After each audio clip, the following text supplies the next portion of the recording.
Fine. Okay, so you all know that this is our second free live class, and in this class I'm going to talk about introduction and identification of parts of speech, as well as I will also show you that how can we make long English sentences from short sentence। কিভাবে আমরা free হ্যান্ডে একটা paragraph, একটা CV, একটা composition, একটা report লিখতে পারি। আমরা অনেকেই ছোট ছোট সেন্টেন্স বলে থেমে যায়, একটা সেন্টেন্সকে বড় করতে পারি না, একটা সেন্টেন্স বা বাক্যের ভিতরে এক্সট্রা ইনফরমেশন নিয়ে আসতে পারি না। এটা কিভাবে আনতে হবে এটা আমি দেখাবো। ইভেন যারা ট্রান্সলেশন নিয়ে প্রবলেম ফেস করেন, অনেক বড় বড় বাংলা সেন্টেন্স বা নিউজ পেপার রিলেটেড যে বাক্যগুলো থাকে, যারা ইংলিশে ট্রান্সলেট করতে পারেন না, সাবজেক্ট কোনটা হবে, ভার্ব কোনটা হবে, কোন টেন্স হবে বা প্যাসিভে হবে, বা কারেক্ট ওয়ার্ডারটা কি হবে একটা সেন্টেন্স তৈরি করার, এগুলো যারা পারেন না, একদম প্র্যাকটিক্যাল ওয়েতে ট্রান্সলেশন, আপনাদের ফ্রি হ্যান্ড রাইটিং এর যে জায়গাটা আমি ক্লিয়ার করে দিব। ইভেন স্পিকিং করতে গেলেও যারা ছোট ছোট সেন্টেন্স বলে থেমে যান, একটা সেন্টেন্সকে বড় করতে পারেন না, ইনফরমেটিভ করতে পারেন না, আপনার স্পিচের ভিতর ইনফরমেশন নিয়ে আসতে পারেন না, সেটা পারফেক্ট ওয়েতে কি করে আনা যায় আমি দেখাবো। বাট তার আগে আমি আপনাদের এই পার্টস অফ স্পিচ সম্পর্কে একটা কনসেপ্ট দিব, কারণ এই পার্টস অফ স্পিচটা আমার প্রয়োজন ওই জায়গাটায় যেতে হলে। এটা গ্রামাটিক্যাল পার্ট, বাট যতটা সহজে পারা যায় আমি বোঝানোর চেষ্টা করব। দেখেন এটা কেন শিখতে হবে। পার্টস অফ স্পিচ হচ্ছে ইংলিশ ল্যাঙ্গুয়েজের একটা ভিত্তি বা ফাউন্ডেশন। স্পিচ এর পার্ট মানে একটা কথা যখন আমরা বলি, একটা বাক্য যখন আমরা লিখি, একটা সেন্টেন্স বা বাক্যের ডেফিনেশন কি জানেন? যে কতগুলো শব্দ, আই মিন ওয়ার্ডস, পাশাপাশি বসে যখন মনের ভাবটা ক্লিয়ারলি প্রকাশ করে, তাকেই আমরা সেন্টেন্স বা বাক্য বলি। অর্থাৎ একটা সেন্টেন্সে ব্যবহৃত প্রত্যেকটা ওয়ার্ডের একটা নাম আছে। এই নামগুলো মূলত 8 প্রকার পার্টস অফ স্পিচ থেকে আসে। তো এই নামগুলোকে আইডেন্টিফাই করা শিখতে হয়, কোন ওয়ার্ডের সাথে কোন ওয়ার্ড কানেক্টেড এটা বুঝতে হয়, তাহলে যে কোনো সেন্টেন্সের অ্যাকচুয়াল মিনিং বের করা যায়। আর এই আইডেন্টিফিকেশন অফ পার্টস অফ স্পিচটা ল্যাঙ্গুয়েজ শেখার জন্য খুবই খুবই দরকার। এটা আইডেন্টিফাই করতে না পারলে একটা রিডিং প্যাসেজ পড়ে আপনি তার অ্যাকচুয়াল মিনিং বুঝতে পারবেন না। এটা করতেই হবে। ইভেন বিভিন্ন competitive exam, BCS, bank job, admission test, দেখবেন identification of parts of speech থেকে কোশ্চেন আসে, কারণ এটা ইংলিশ ল্যাঙ্গুয়েজের একটা ভিত্তি, একটা ফাউন্ডেশন।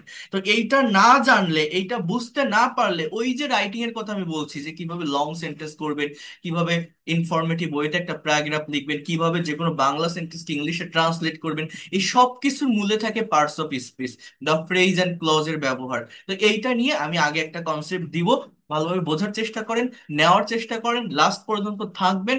আশা করি আপনার সময়টা বৃথা যাবে না, অনেক ভালোভাবে বিষয়গুলোকে ডেভেলপ করতে পারবেন। তো দেখেন এখানে কি বলছে, introduction of parts of speech. Part অর্থ অংশ এবং স্পিচ অর্থ বাক্য বা কথা। সুতরাং বাক্যে ব্যবহার অনুযায়ী অর্থবোধক বিভিন্ন শ্রেণীর বা প্রকারের শব্দগুলোকে পার্ট অফ স্পিচ বলে। এটা কি? The different classes or kinds of words used in English speech are called parts of speech according to their use। অর্থাৎ কি বলতে চাচ্ছে দেখেন, এখানে একটা বাক্য দেওয়া আছে, যেমন great, Meena is the only brilliant girl with highest score in the class. এই যে সেন্টেন্সটা আপনারা দেখছেন, এই সেন্টেন্স বা বাক্যে ব্যবহৃত যে ওয়ার্ড গুলো আছে, প্রত্যেকটা ওয়ার্ডের একটা নাম আছে। এই নামটা আপনাকে মূলত আইডেন্টিফাই করা শিখতে হবে। যেমন এই মিনা শব্দটা এখানে কি? এটা একটা নাউন। ইজ এটা একটা ভার্ব। দা এটা একটা অ্যাডজেক্টিভ। অনলি এটা একটা অ্যাডভার্ব। ব্রিলিয়ান্ট এটা একটা অ্যাডজেক্টিভ। গার্ল এটা একটা নাউন। উইথ এটা একটা প্রেপোজিশন। হাইয়েস্ট এটা একটা অ্যাডজেক্টিভ। স্কোর এটা একটা নাউন। ইন এটা একটা প্রেপোজিশন। দা এটা একটা অ্যাডজেক্টিভ। ক্লাস এটা একটা নাউন। এই যে প্রত্যেকটা ওয়ার্ডের একটা নাম বললাম, এই নাম বলাটা আপনাকে শিখতে হবে, নাম আইডেন্টিফাই করাটা শিখতে হবে। এইটা করতে পারলে আপনি যে কোনো সেন্টেন্স বা বাক্যের actual sense, actual meaning, thought আপনি বুঝতে পারবেন। এবং এটা নিয়ে আমি গত ক্লাস আপনাদেরকে বলছিলাম যে ইংলিশ ল্যাঙ্গুয়েজে জেরান্ড ইনফিনিটিভ পার্টিসিপল নামের একটা টপিক আছে। এই জায়গাটাতে আমরা অনেক প্রবলেম ফেস করি। এই পার্টস অফ স্পিচ গুলো কখনো মুখস্থ রাখা যায় না, এই কথাটাও আমি আপনাদেরকে আগে বলেছিলাম। আমি একটা ব্ল্যাঙ্ক পেজ আপনাদের এই জিনিসটা দেখিয়েছিলাম, কারো মনে আছে কিনা। যেমন দেখেন, আমি বলছিলাম যে মনে করেন এই যে একটা শব্দ ওয়াক, এই ওয়াক শব্দটার বাংলা অর্থ কি? এর অর্থ হচ্ছে হাঁটা। ওয়াক মানে কি? হাঁটা। এখন আমি যদি এরকম ভাবে একটা সেন্টেন্স বলি, he is walking on the road, সে রাস্তায় হাঁটছে, এটা কোন টেন্সে লেখা আছে? আপনি কি বলবেন? যে প্রেজেন্ট কন্টিনিউয়াস। ইজটা অক্সিলারি ভার্ব, ওয়াকিংটা মেইন ভার্ব, কোন টেন্স? Present continuous. বাট আমি যদি এইভাবে একটা সেন্টেন্স বলি যে walking is a Good exercise. Walking is a good. Let's try to understand here. Exercise এর বাংলা অর্থ হচ্ছে হাঁটা একটা ভালো ব্যায়াম। আবার আমি যদি এইভাবে একটা বাক্য লিখি, I saw a boy walking on the road, দেখেন আমি একটা কমন ওয়ার্ড ইউজ করছি তিনটা বাক্যে, সেটা হচ্ছে ওয়াকিং। বাট তিনটা বাক্যে এই ওয়াকিং শব্দটা তিনটা পজিশনে ব্যবহার করার কারণে এটা তিন ধরনের পার্টস অফ স্পিচ হচ্ছে। এইটা হওয়ার কারণে তিনটা বাক্যের মিনিং তিন ধরনের হয়ে যাচ্ছে। অর্থাৎ হি is walking on the road এর বাংলা অর্থ সে রাস্তায় হাঁটছে। এই ওয়াকিংটার মানে হচ্ছে হাঁটছে, কাজটা করতেছে, অ্যাকশন দিচ্ছে। আবার যখন বলছি walking is a good exercise, এর বাংলা অর্থ হাঁটা একটা ভালো ব্যায়াম, একটা স্থির অবস্থা প্রকাশ করছে। অর্থাৎ ফার্স্ট সেন্টেন্সের যে ওয়াকিং এটা ভার্ব, বাট সেকেন্ড সেন্টেন্সের যে ওয়াকিং এটা সাবজেক্টের স্থানে আছে, তার মানে এটা একটা নাউন। এটাকে জেরান্ড বলা হয়। As a parts of speech এটা একটা noun. I saw a boy walking on the road, এটা পাস্ট ইনডিফিনিট টেন্সের একটা সেন্টেন্স। এরকম থাকলে অনেকে ভাবে কি মনে হয় কোনো একটা কন্টিনিউয়াস টেন্স, বাট না। সি এর পাস্ট ফর্ম স, সাবজেক্টের পরে মেইন ভার্ব থাকে, এইটা মূলত মেইন ভার্ব। আমি একটা ছেলেকে দেখেছিলাম, এবার কি অবস্থায় দেখেছিলাম, ছেলেটা কি অবস্থায় ছিল, হাঁটতেছিল রাস্তায়, হাঁটন্ত অবস্থায় আমি দেখেছিলাম। তো এই মানে আমি একটা ছেলেকে রাস্তায় হাঁটতে দেখেছিলাম। এই ওয়াকিংটা ভার্বের present participle form. As a parts of speech এটা একটা অ্যাডজেক্টিভ। তার মানে আমি কি বলছি দেখেন, সেম ওয়ার্ড আমার তিন নম্বর বাক্যে অ্যাডজেক্টিভ, দুই নম্বর বাক্যে নাউন, এক নম্বর বাক্যে ভার্ব, একই স্পেলিং, বাট তিনটা সেন্টেন্সে তিনটা পজিশনে বসার কারণে তিন ধরনের পার্টস অফ স্পিচ হচ্ছে। আর এটা হওয়ার কারণে বাক্যের অর্থের চেঞ্জ হয়ে যাচ্ছে। এই জন্য এই পার্টস অফ স্পিচকে মুখস্থ রাখা যায় না, এটা অবস্থান ভেদে পরিবর্তন হয়, আর পরিবর্তন হয়ে সেন্টেন্সের অর্থের পরিবর্তন করতে পারে। এই জন্য এটাকে আইডেন্টিফাই করা শিখতে হবে। এটা যারা পারে না, বিভিন্ন জায়গা থেকে আপনি ইংরেজি শিখতে যান, শেখেন, ল্যাঙ্গুয়েজটাকে কখনোই প্রফেশনালি নিতে পারবেন না। নিজের ভিতরে অ্যাকচুয়াল কনফিডেন্টটা পাবেন না যে আমি পুরোপুরি ইংরেজি জানি। হ্যাঁ, তাহলে দেখেন আমি যদি বলি যে, আমি এটাও বলছিলাম যে দিস ইজ আ ম্যাঙ্গো, এটা একটা আম। এই ম্যাঙ্গো শব্দটা একটা নাউন, কিন্তু আমি যদি এইভাবে একটা সেন্টেন্স লিখি যে this is a mango tree, এটা একটা আম গাছ। এই ট্রিটা একটা নাউন, এই ম্যাঙ্গোটা নাউন, এইখানে ম্যাঙ্গোটা হয়ে যাচ্ছে একটা অ্যাডজেক্টিভ। আগের বাক্যে যে ম্যাঙ্গো নাউন ছিল, পরের বাক্যে সেটা অ্যাডজেক্টিভ হয়ে যাচ্ছে। আমি আপনাদের এটাও বলছিলাম যে এই পার্টস অফ স্পিচ পরিবর্তনশীল। আমার কথাটা বোঝেন, এরকম ক্লাস ফ্রিতেই তো করছেন, এর জন্য তার কোনো টাকা পয়সা দিচ্ছেন না। দেখে যান, জিনিসটা শিখে যান, মনে পড়বে আপনার। যদি ইংরেজি শেখার ইচ্ছা থাকে ভালোভাবে, এই জায়গাটা ডেভেলপ না করে ভাষা শেখা যায় না। এটা ল্যাঙ্গুয়েজের ভিত্তি, ফাউন্ডেশন, অরিজিনেশন যেটাকে বলা হয়। তো আমি এই যে দিস ইজ আ ম্যাঙ্গো, এটা একটা noun, this is a mango tree, এই বাক্যে ম্যাঙ্গো শব্দটা একটা অ্যাডজেক্টিভ, ট্রিকে মডিফাই করছে। অর্থাৎ এটাও আমি আপনাদেরকে বলছিলাম যে আমি এখন আপনাদের ক্লাস নিচ্ছি, আমি আপনাদের টিচার। আমি যখন আমার ইউনিভার্সিটিতে ক্লাস করতাম, আমি তাদের স্টুডেন্ট ছিলাম। আমি যখন আমার বাবার সামনে গিয়ে দাঁড়াই, আমি তার ছেলে। এই যে আমি একটা মানুষ বিভিন্ন পজিশনে গিয়ে চেঞ্জ হয়ে যাচ্ছি, এই পার্টস অফ স্পিচ গুলো চেঞ্জ হয়। তো এই চেঞ্জিংটা আমাদেরকে মূলত বুঝতে হবে। ইভেন আপনারা দেখেন, এই জিনিসটা কখনো দেখছেন, একটা জিনিস একটু দেখার চেষ্টা করেন। আমি একটা ওয়ার্ড লিখবো, স্টিল। আমি গতকালকে আপনাদের একটা কথা বলছিলাম, যারা ইংলিশে স্পিকিং করতে পারেন না, যারা দুর্বল, একদমই দুর্বল, যারা ইংরেজি ভাষাটা শিখতে চান, বিশেষ করে কমিউনিকেটিভ ল্যাঙ্গুয়েজটা, স্পোকেন ইংলিশটা, অনেকেই বলে যে আমি একদমই ভোকাবুলারি জানি না, আমার পড়াশোনার গ্যাপ অনেক। বিশেষ করে আমার কাছে যারা পড়ে বা আমার এই কোর্সগুলোতে যারা অ্যাডমিশন নেয়, house wife, teacher, officer, job holder বা স্টুডেন্ট আছে। তো আহ অনেকেই আছে, অনেক বড় একটা স্টাডি গ্যাপ পড়ে যায়, বাট সে এই লেভেলে সে ইংরেজি শিখতে চাচ্ছে। এখন আপনি ভোকাবুলারি জানেন না, কিছুই পারেন না, আপনি কি করে শিখবেন ল্যাঙ্গুয়েজটা? তো আমি গত ক্লাসে বলছিলাম যে যারা ভোকাবুলারিতে দুর্বল, ভোকাবুলারি বলতে মূলত ভার্বের ভোকাবুলারি শিখতে হয়। যার যত বেশি ভার্ব সম্পর্কে কনসেপ্ট থাকে, সে তত দ্রুত ল্যাঙ্গুয়েজটা শিখতে পারে। আর ভোকাবুলারি শুধু শিখলে হয় না, ভার্বের ফর্ম জানতে হয়, যেটাকে কনজুগেশন অফ ভার্ব বলে। কারণ এই ভার্বের ফর্মের চেঞ্জের মাধ্যমে কিন্তু আমাদের কথার পরিবর্তন হয়। আমরা ইংলিশে কথা বলতে পারি না কেন, আমি যে কথাটা ভাবতেছি, কথা আমি যখন বলবো, একজনের সঙ্গে কনভারসেশন করতে গেলে, কমিউনিকেশন করতে গেলে টাইমের চেঞ্জ করতে হয়, সময়ের পরিবর্তন করতে হয়। এইটার জন্য আমরা টেন্স শিখি। ইংরেজিতে তিন প্রকার টেন্স আছে, চারটা ভাগ আছে, 12টা স্ট্রাকচার আছে টেন্সের, তাই না? কিন্তু এই টেন্স মূলত কি? টেন্স মূলত ভার্বের ফর্মের চেঞ্জ। গত ক্লাসে আমি এটা বলছিলাম যে এক একটা ভার্বের এক এক ধরনের ফর্মের পরিবর্তন হয়ে কথার বা সময়ের পরিবর্তন হয়। এখন মনে করেন এই যে স্টিল একটা ওয়ার্ড আমি লিখলাম, এই ওয়ার্ডের বাংলা অর্থ কি জানেন? চুরি করা, এটা একটা ভার্ব। এর পাস্ট ফর্ম কি জানেন? Stole, STOLE, stole. এর past participle form stolen, stolen. এর present participle form stealing, present participle form stealing. এর প্রেজেন্ট পার্টিসিপল ফর্ম স্টেলিং। দেখেন STEA, এটা আর না, এখানে ই হবে। এর যে থার্ড পারসন ফর্ম, অর্থাৎ প্রেজেন্ট ইনডিফিনিট টেন্সে subject third person singular number হলে এই ফর্মটা বসে স্টেলস, STEALS। এই যে স্টেল ভার্বের পাঁচটা ফর্ম লিখলাম না, এরকম প্রত্যেকটা প্রিন্সিপাল ভার্ব বা ফাইনাইট ভার্বের ফর্ম আছে। Write, wrote, written, writing, writes, draw, drew, drawn, draws, হ্যাঁ, ড্রয়িং, এরকম আছে না, আছে। এখন মনে করেন আমি এই ভার্বের ফর্মগুলো দিয়ে কয়েকটা সেন্টেন্স তৈরি করব। এখানে বিষয়টা কি আমি একটু বোঝানোর চেষ্টা করবো, আপনাদের একটু মনোযোগ দিবেন, একটু ধৈর্য ধরবেন। এটা গ্রামাটিক্যাল ক্লাস, একটু ধৈর্য ধরতে হবে। দেখেন, হি স্টেলস মানি, এই বাক্যটার বাংলা অর্থ কি বলেন তো?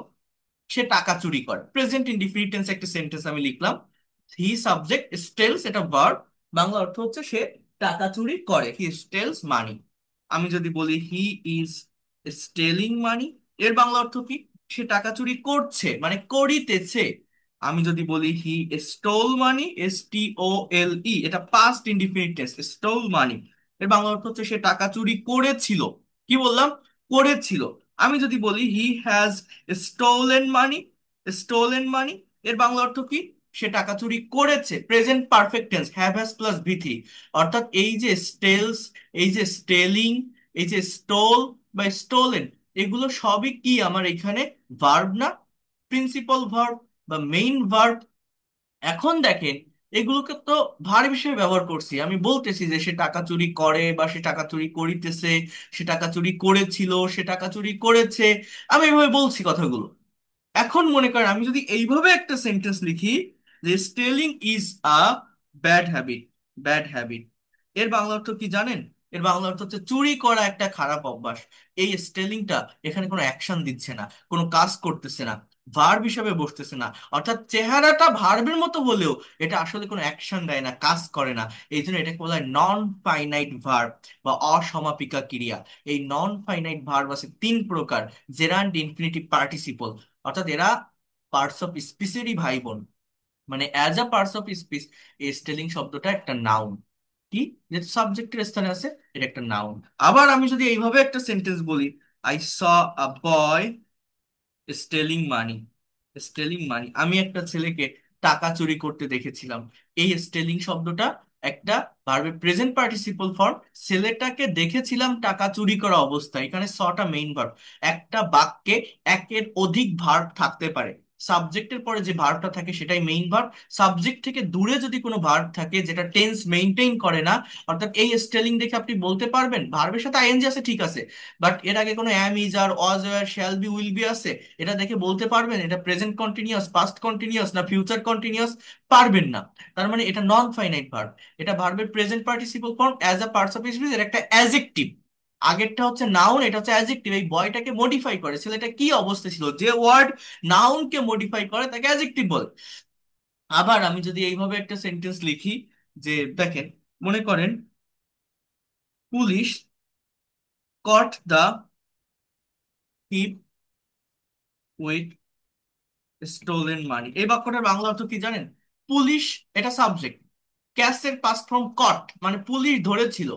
দ্য থিপ, থিপ মানে চোর, চোরটাকে। উইথ স্টোলেন মানি, এর মানে চুরি করা টাকা সহ। পুলিশ চোরটাকে চুরি করা টাকা সহ ধরেছিল। এই মানিকে মডিফাই করছে স্টোলেন শব্দটা, এটা ভার্বের পাস্ট পার্টিসিপল ফর্ম। অর্থাৎ এই যে স্টোলেন, এই ফর্মটা মূলত যদি মেইন ভার্ব হিসেবে বসে তখন কোথায় বসে জানেন? এটা মেইন ভার্ব হিসেবে বসলে present perfect tense, past perfect tense, বা আমার ফিউচার পারফেক্ট টেন্সে বসতে পারে। ইভেন প্যাসিভ ভয়েসে বিভিন্ন স্ট্রাকচারে বসে।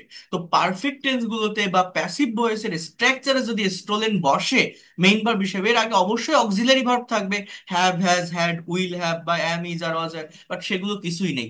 জাস্ট ভার্বের পাস্ট পার্টিসিপল, এই যে V3 একটা শব্দ একা একা এই সেন্টেন্সে বসতেছে, স্টোলেনকে মানিকে মডিফাই করতেছে। এটাকে কি বলা হয় জানেন? এটাকে বলা হয় অ্যাজেক্টিভ। এটাও একটা অ্যাজেক্টিভ। অর্থাৎ পার্টিসিপল তিন প্রকার, প্রেজেন্ট, পাস্ট আর পারফেক্ট। যেমন আমি যদি এইরকম একটা সেন্টেন্স লিখি, আর জাস্ট 2 মিনিট এখানে একটু টাইম নিব, দেখেন, হ্যাভিং স্টোলেন মানি। দেখেন, জাস্ট ওয়েট আ মিনিট, একটু বোঝার চেষ্টা করেন। হ্যাভিং স্টোলেন মানি এর বাংলা অর্থ টাকা চুরি করেই, দ্য থিপ র্যান অ্যাওয়ে। অর্থাৎ আমি লিখলাম যে টাকা চুরি করেই চোরটা দৌড়ে পালালো। এই যে হ্যাভিং স্টোলেন, এটাকে বলে পারফেক্ট পার্টিসিপল। মানে সব কথার এক কথা কি জানেন আমি কি বোঝাতে চাচ্ছি? আমরা যে ওয়ার্ডগুলোকে ভার্ব হিসাবে চিনি, ভার্ব বলে জানি, সেই ওয়ার্ডগুলো কিন্তু আমার একটা বাক্যে নাউন হিসেবে বসতে পারে, অ্যাডজেক্টিভ হিসেবে বসতে পারে, ইভেন অ্যাডভার্ব হিসাবেও বসে। এটাও হয়, ইনফিনিটিভ অনেক সময় অ্যাডভার্বের কাজ করে। তো এই জায়গাটা, এই সেন্সটা বুঝতে হবে। অর্থাৎ পার্টস অফ স্পিচটা পরিবর্তনশীল। এটা মুখস্থ রাখা যায় না যে এই ওয়ার্ডগুলোই এই পার্টস অফ স্পিচ। এটা অবস্থান ভেদে পরিবর্তন হয়। ইংলিশ ল্যাঙ্গুয়েজে টোটাল পার্টস অফ স্পিচ আছে কয়টা? 8টা। এগুলোর নাম আপনারা জানেন, আমরাও জানি, তাই না? বাট প্র্যাকটিক্যাল ব্যবহারটা আমরা কতজন জানি? এই প্র্যাকটিক্যাল ব্যবহারটা আমাদের জানতে হবে। দেখেন, noun, pronoun, adjective, verb, adverb, preposition, conjunction, interjection, এই যে টোটাল 8 প্রকার পার্টস অফ স্পিচ আছে না? এই 8 প্রকার পার্টস অফ স্পিচের ভিতর একটা কথা মনে রাখবেন, আমাদের মেইন পার্টস অফ স্পিচ বা জিস্ট যেটাকে বলা হয়, সেটা হচ্ছে তিনটা: নাউন, প্রোনাউন আর ভার্ব। আবারও বলছি, নাউন, প্রোনাউন আর ভার্ব, এই তিনটা পার্টস অফ স্পিচ ছাড়া মিনিমাম একটা সেন্টেন্স গঠন করা সম্ভব নয়। আর বাকি যে পার্টস অফ স্পিচ গুলো থাকে, adjective, adverb, preposition, conjunction, interjection, এরা সবই বাড়তি অংশ। এরা এই নাউন, প্রোনাউন আর ভার্বকে নিয়েই কাজ করে, এদেরকে মডিফাই করে, এদের সম্পর্কে অতিরিক্ত ইনফরমেশন দেয়। সেটা কেমন আমি বলতেছি একটু পরে। তার আগে দেখেন, আমরা আগে ডেফিনিশন গুলো দেখে যাবো এখান থেকে, এদের উপর ডিটেলস ক্লাস আমরা পরবর্তীতে দেখব। দেখেন, নাউনটা কি বলছে, যে ওয়ার্ড দ্বারা কোনো ব্যক্তি, বস্তু, প্রাণী, স্থান, গুণ, অবস্থা প্রভৃতির নাম বোঝায় তাকে নাউন বলে। Noun is a naming word. Rehana, Dhaka, girl, army, salt, Bangladesh, Karim, honesty, kindness, এগুলো হচ্ছে গুণের নাম। অর্থাৎ any kinds of name can be noun. পৃথিবীতে যত নাম আছে সবই নাউন। এখন আপনি বলতে পারেন সব যদি নাউন হয়, ব্যক্তির নাম, বস্তুর নাম, জায়গার নাম, গুণের নাম সব যদি নাউন হয়, তাহলে বাকি পার্টস অফ স্পিচ গুলো কিভাবে হবে?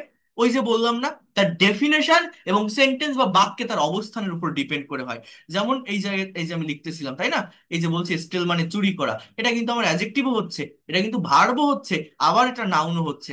আমি যদি আপনাকে বলি, দেখেন, আমি ফর্মেরও চেঞ্জ করবো না। এই যে TAL কে টক, আমি যদি বলি টক মানে কথা বলা, এটা কোন পার্টস অফ স্পিচ বলেন তো? আপনি কি বলবেন? যে ভার্ব। বাট এটা ভার্ব না, অ্যাজ এ ওয়ার্ড এটা একটা নাম, একটা নাউন। যেমন ভার্ব কখন হবে? যদি আমি বলি আই টক টু হিম, আমি তার সাথে কথা বলি। আই টক টু হিম, আমি তার সাথে কথা বলি, আই টক উইথ হিম। এই যে সাবজেক্টের পরে আছে কথা বলা বোঝাচ্ছে, এই সাবজেক্টের পরে যদি এই শব্দটাকে আমি বসাই তাহলেই এটা ভার্ব। আমি যদি এরকম একটা সেন্টেন্স লিখি যে I have a talk with হিম, এর বাংলা অর্থ হচ্ছে আমার তার সাথে একটা কথা আছে, আমার তার সাথে একটা কথা আছে। এখানে আই সাবজেক্ট, হ্যাভটা মেইন ভার্ব, আছে। এরপর আটক, অর্থাৎ এই এটা কি একটা আর্টিকেল? মানে আর্টিকেল বা ডিটারমিনার 8 প্রকার পার্টস অফ স্পিচের মধ্যে নেই। এগুলো মূলত as a parts of speech adjective. এই এ এর নিচে কেউ যদি দাগ দিয়ে বলে আপনাকে যে এটা কোন পার্টস অফ স্পিচ, আপনি কি বলবেন? যে এটা একটা অ্যাডজেক্টিভ। তো অ্যাডজেক্টিভের পরে নাউন বসে। এই যে টক, জাস্ট কথা, আমার তার সাথে একটা কথা আছে, এখানে কোনো অ্যাকশন দিচ্ছে না, কোনো কাজ করা বোঝাচ্ছে না, কথা বলি, কথা বলছি, বলেছি, এরকম কোনো কিছু বলছি না। জাস্ট কি বলছি, অর্থটা কি? আমার তার সাথে একটা কথা আছে। তো এই টকটা কি? এখানে কিন্তু নাউন।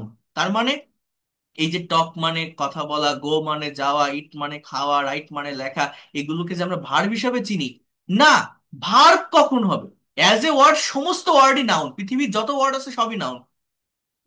অন্যান্য পার্টস অফ স্পিচ গুলো কিভাবে হয়? সেটার অবস্থানটা কি?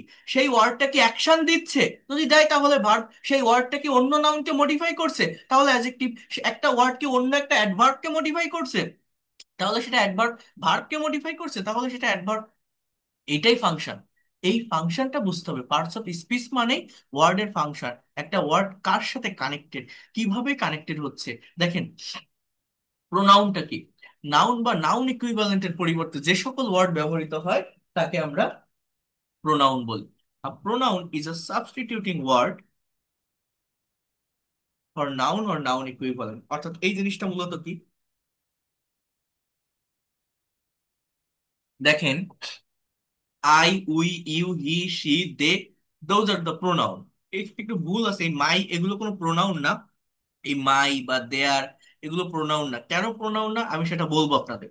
তো প্রোনাউনটা কিভাবে আসে দেখেন, বলছে প্রোনাউন নাউনের পরিবর্তে বসে। নাউন মানে কি?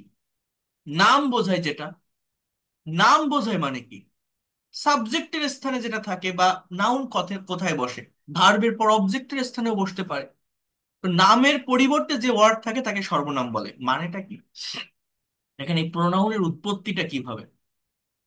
ইংলিশ ল্যাঙ্গুয়েজটা তো ব্রিটিশদের থেকে আসে, ইংরেজদের থেকে আসে, তাই না? তো ইংরেজরা রিডান্ডেন্সি পছন্দ করে না। রিডান্ডেন্সি মানে দ্বিরুক্তি।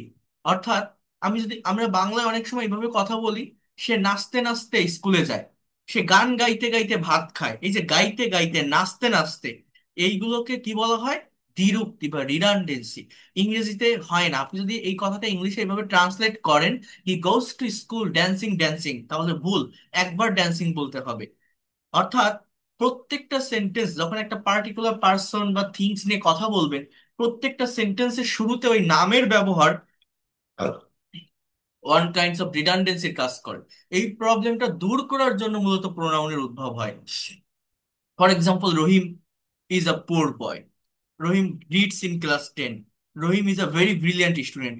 আমি যখন রহিম সম্পর্কে কথা বলছি, প্রত্যেকটা সেন্টেন্সের শুরুতে ওই যে বারবার রহিম বলছি, এটা রিডান্ডেন্সি কাজ করে।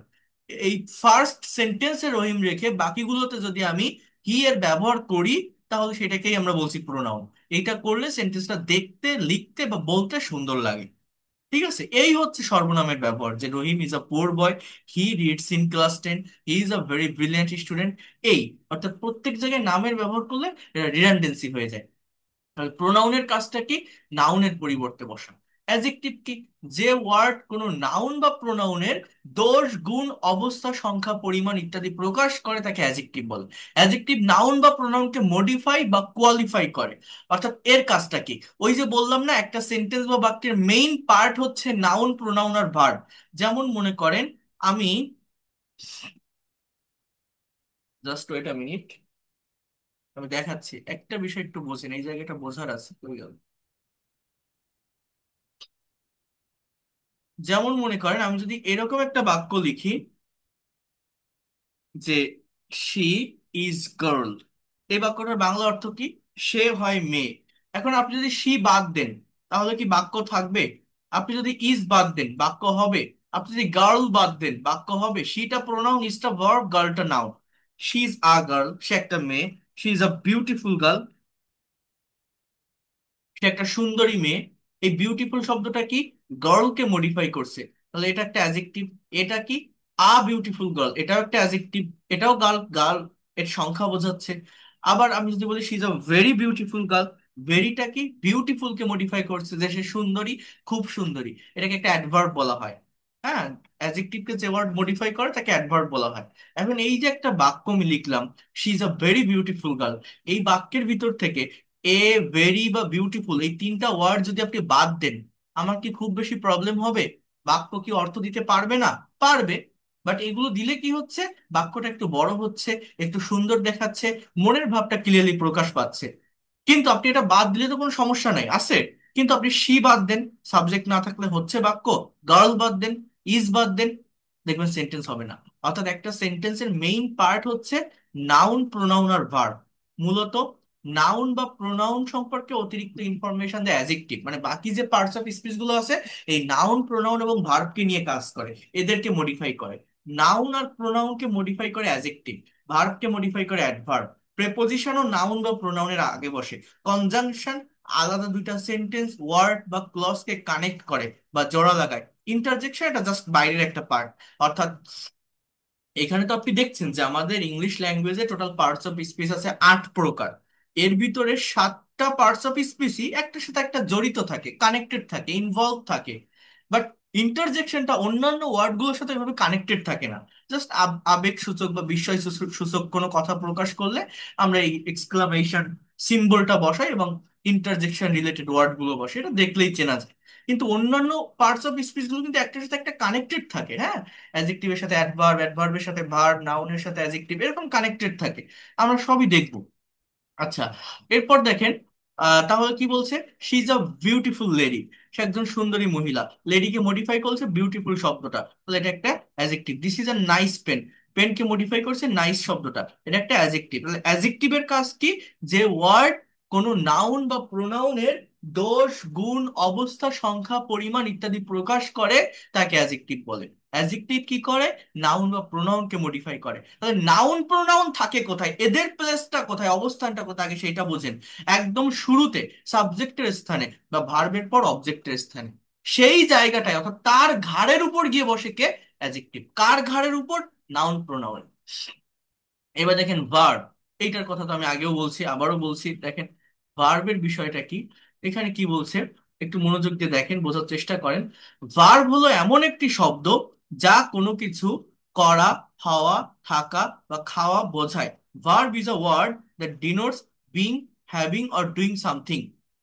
ভার্ব হলো একটা সেন্টেন্স বা বাক্যের অপরিহার্য অংশ, দ্য এসেনশিয়াল পার্ট। এজন্য ভার্বকে দ্য হার্টস অফ সেন্টেন্স বা সেন্টেন্স এর প্রাণ বলা হয়। যেমন দেখেন, হি গোস টু স্কুল, সে স্কুলে যায়। উই প্লে ফুটবল, আমরা ফুটবল খেলি। He sat down under the tree to meet me, সে গাছের নিচে বসেছিল আমার সাথে দেখা করতে বা দেখা করার জন্য। দে গো টু মার্কেট, তারা বাজারে যায়। একটা কথা মনে রাখবেন, ইংলিশ ল্যাঙ্গুয়েজে ভার্ব ছাড়া সেন্টেন্স হয় না, এই জন্য ভার্বকে দ্য হার্টস অফ সেন্টেন্স বলা হয়। হ্যাঁ, আহ প্রত্যেকটা বাক্যে প্রিন্সিপাল বা মেইন ভার্ব মূলত সাবজেক্টের পরে থাকে। আবার ওই যে কথাটা বললাম না, যেমন 3 নম্বর বাক্যটা একটু খেয়াল করেন, he sat down under the tree to meet me. অর্থাৎ একটা বাক্যে একের অধিক ভার্ব বসতে পারে বা ব্যবহৃত হতে পারে।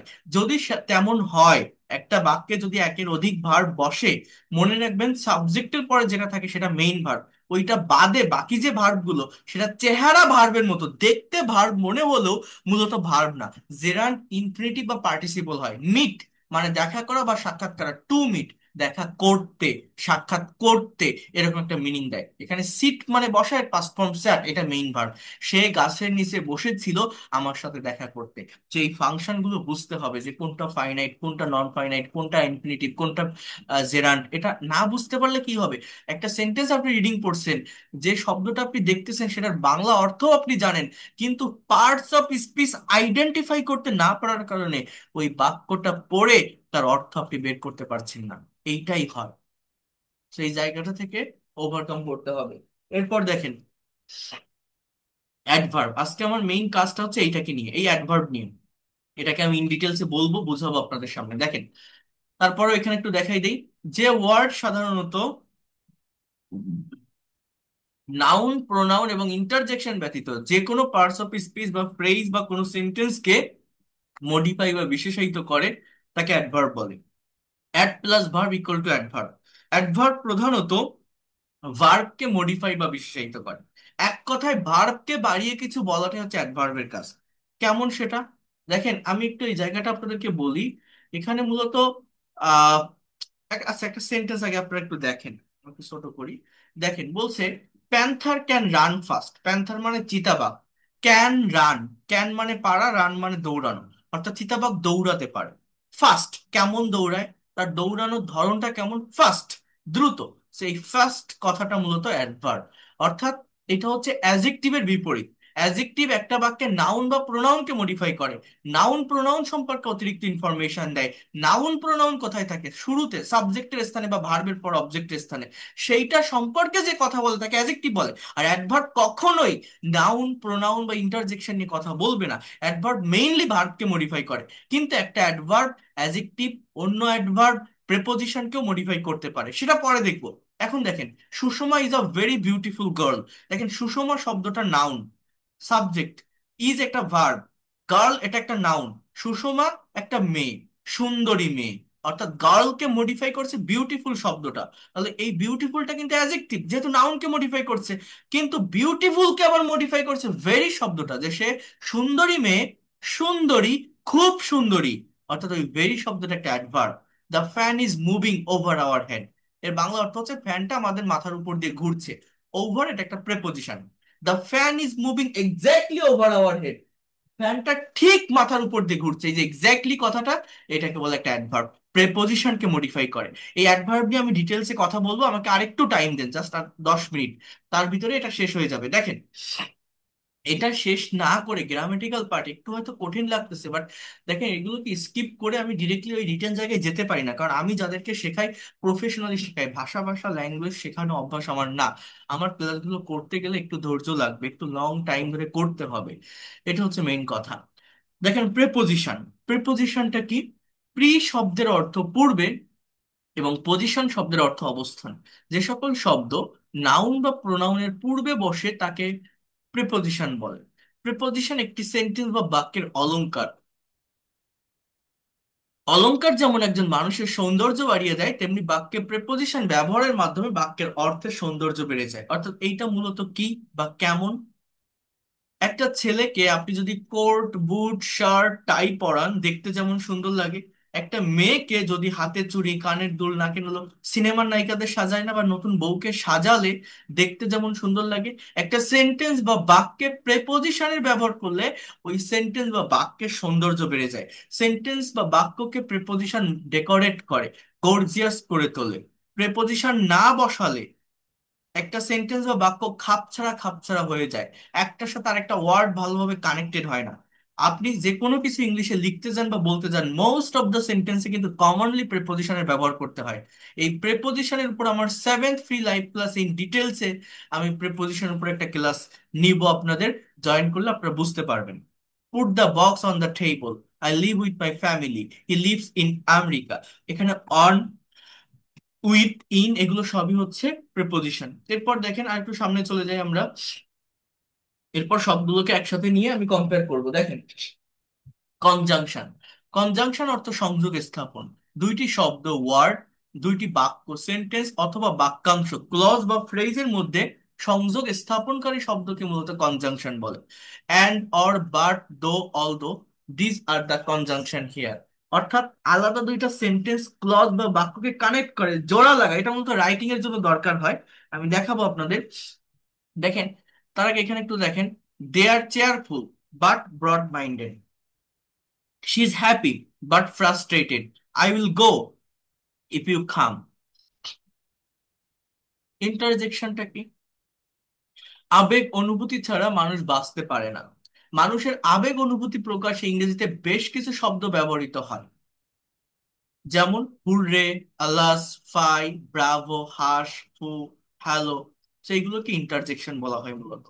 যেমন দেখেন, আলাস ইজ নো মোর, হাই শের নেই, fie or pooh you are so bad, সি তুমি এত খারাপ, bravo you are doing well. তো এইগুলো কিন্তু ওইভাবে দেখা লাগে না, কারণ এটার আইডেন্টিফিকেশনটা খুবই সহজ। এই এক্সক্লামেশন সিম্বল থাকে, দেখলেই বোঝা যায়। এই হচ্ছে মেইন বিষয়। এখন দেখেন, এইখানে একটা প্যাসেজ আছে। এই প্যাসেজ থেকে আপনাকে পার্টস অফ স্পিচ আইডেন্টিফাই করতে হবে। যারা এই জিনিসটা পারে বা পারবে, তার, বিশ্বাস করবেন কিনা জানি না, ইংলিশ গ্রামার নিয়ে কোনো ধরনের দুর্বলতা থাকবে না, এবং কনফিডেন্টের সাথে যে কোনো রাইটিং টাস্ক সে সলভ করতে পারবে। এইটা ইংলিশ ল্যাঙ্গুয়েজের ভিত্তি বা ফাউন্ডেশন। দেখেন, আ ভেরি নাইস গ্লার্জার, আর এই পার্টস অফ স্পিচের সাথে আমার ফ্রেজ বা ক্লজের ব্যবহার জানতে হয়। পার্টস অফ স্পিচ মানে জাস্ট এক একটা পার্ট, একটা বাক্যের একটা ওয়ার্ডকে একটা পার্টস অফ স্পিচ বলছি। কিন্তু ফ্রেজ বা ক্লজ হচ্ছে একগুচ্ছ শব্দ। যেমন দেখেন, a very nice glass jar was kept on the table। দেখেন এইখানে আ ভেরি নাইস গ্লার্জার এতটুকু ধরেই হচ্ছে সাবজেক্টের অংশ। এতটুকুকে আমরা বলতে পারি একটা নাউন ফ্রেজ। নাউন ফ্রেজ, হ্যাঁ। was kept এটা verb, verb phrase. On the table এটা প্রেপোজিশন। অন আছে না প্রিপোজিশন, তো অন দ্য টেবল এটাকে আমরা বলতে পারি যে প্রিপোজিশনাল ফ্রেজ। এখন দেখেন, একটা জিনিস বোঝার চেষ্টা করেন। আমি যদি পার্টস অফ স্পিচ আইডেন্টিফাই করি আলাদা করে, আ এটা একটা অ্যাডজেক্টিভ, ভেরি এটা একটা অ্যাডভার্ব, নাইস এটা একটা অ্যাডজেক্টিভ, গ্লাস এটাও একটা অ্যাডজেক্টিভ। এখানে কেন? কারণ ওর পরে আরেকটা ওয়ার্ড আছে, জার মানে পাত্র, গ্লাসের পাত্র, অর্থাৎ জার এটা একটা নাউন। অর্থাৎ জারের আগে যে কয়টা শব্দ, সবগুলোই অ্যাডজেক্টিভ। নাউনটাকে মডিফাই করছে, pre modifier of noun.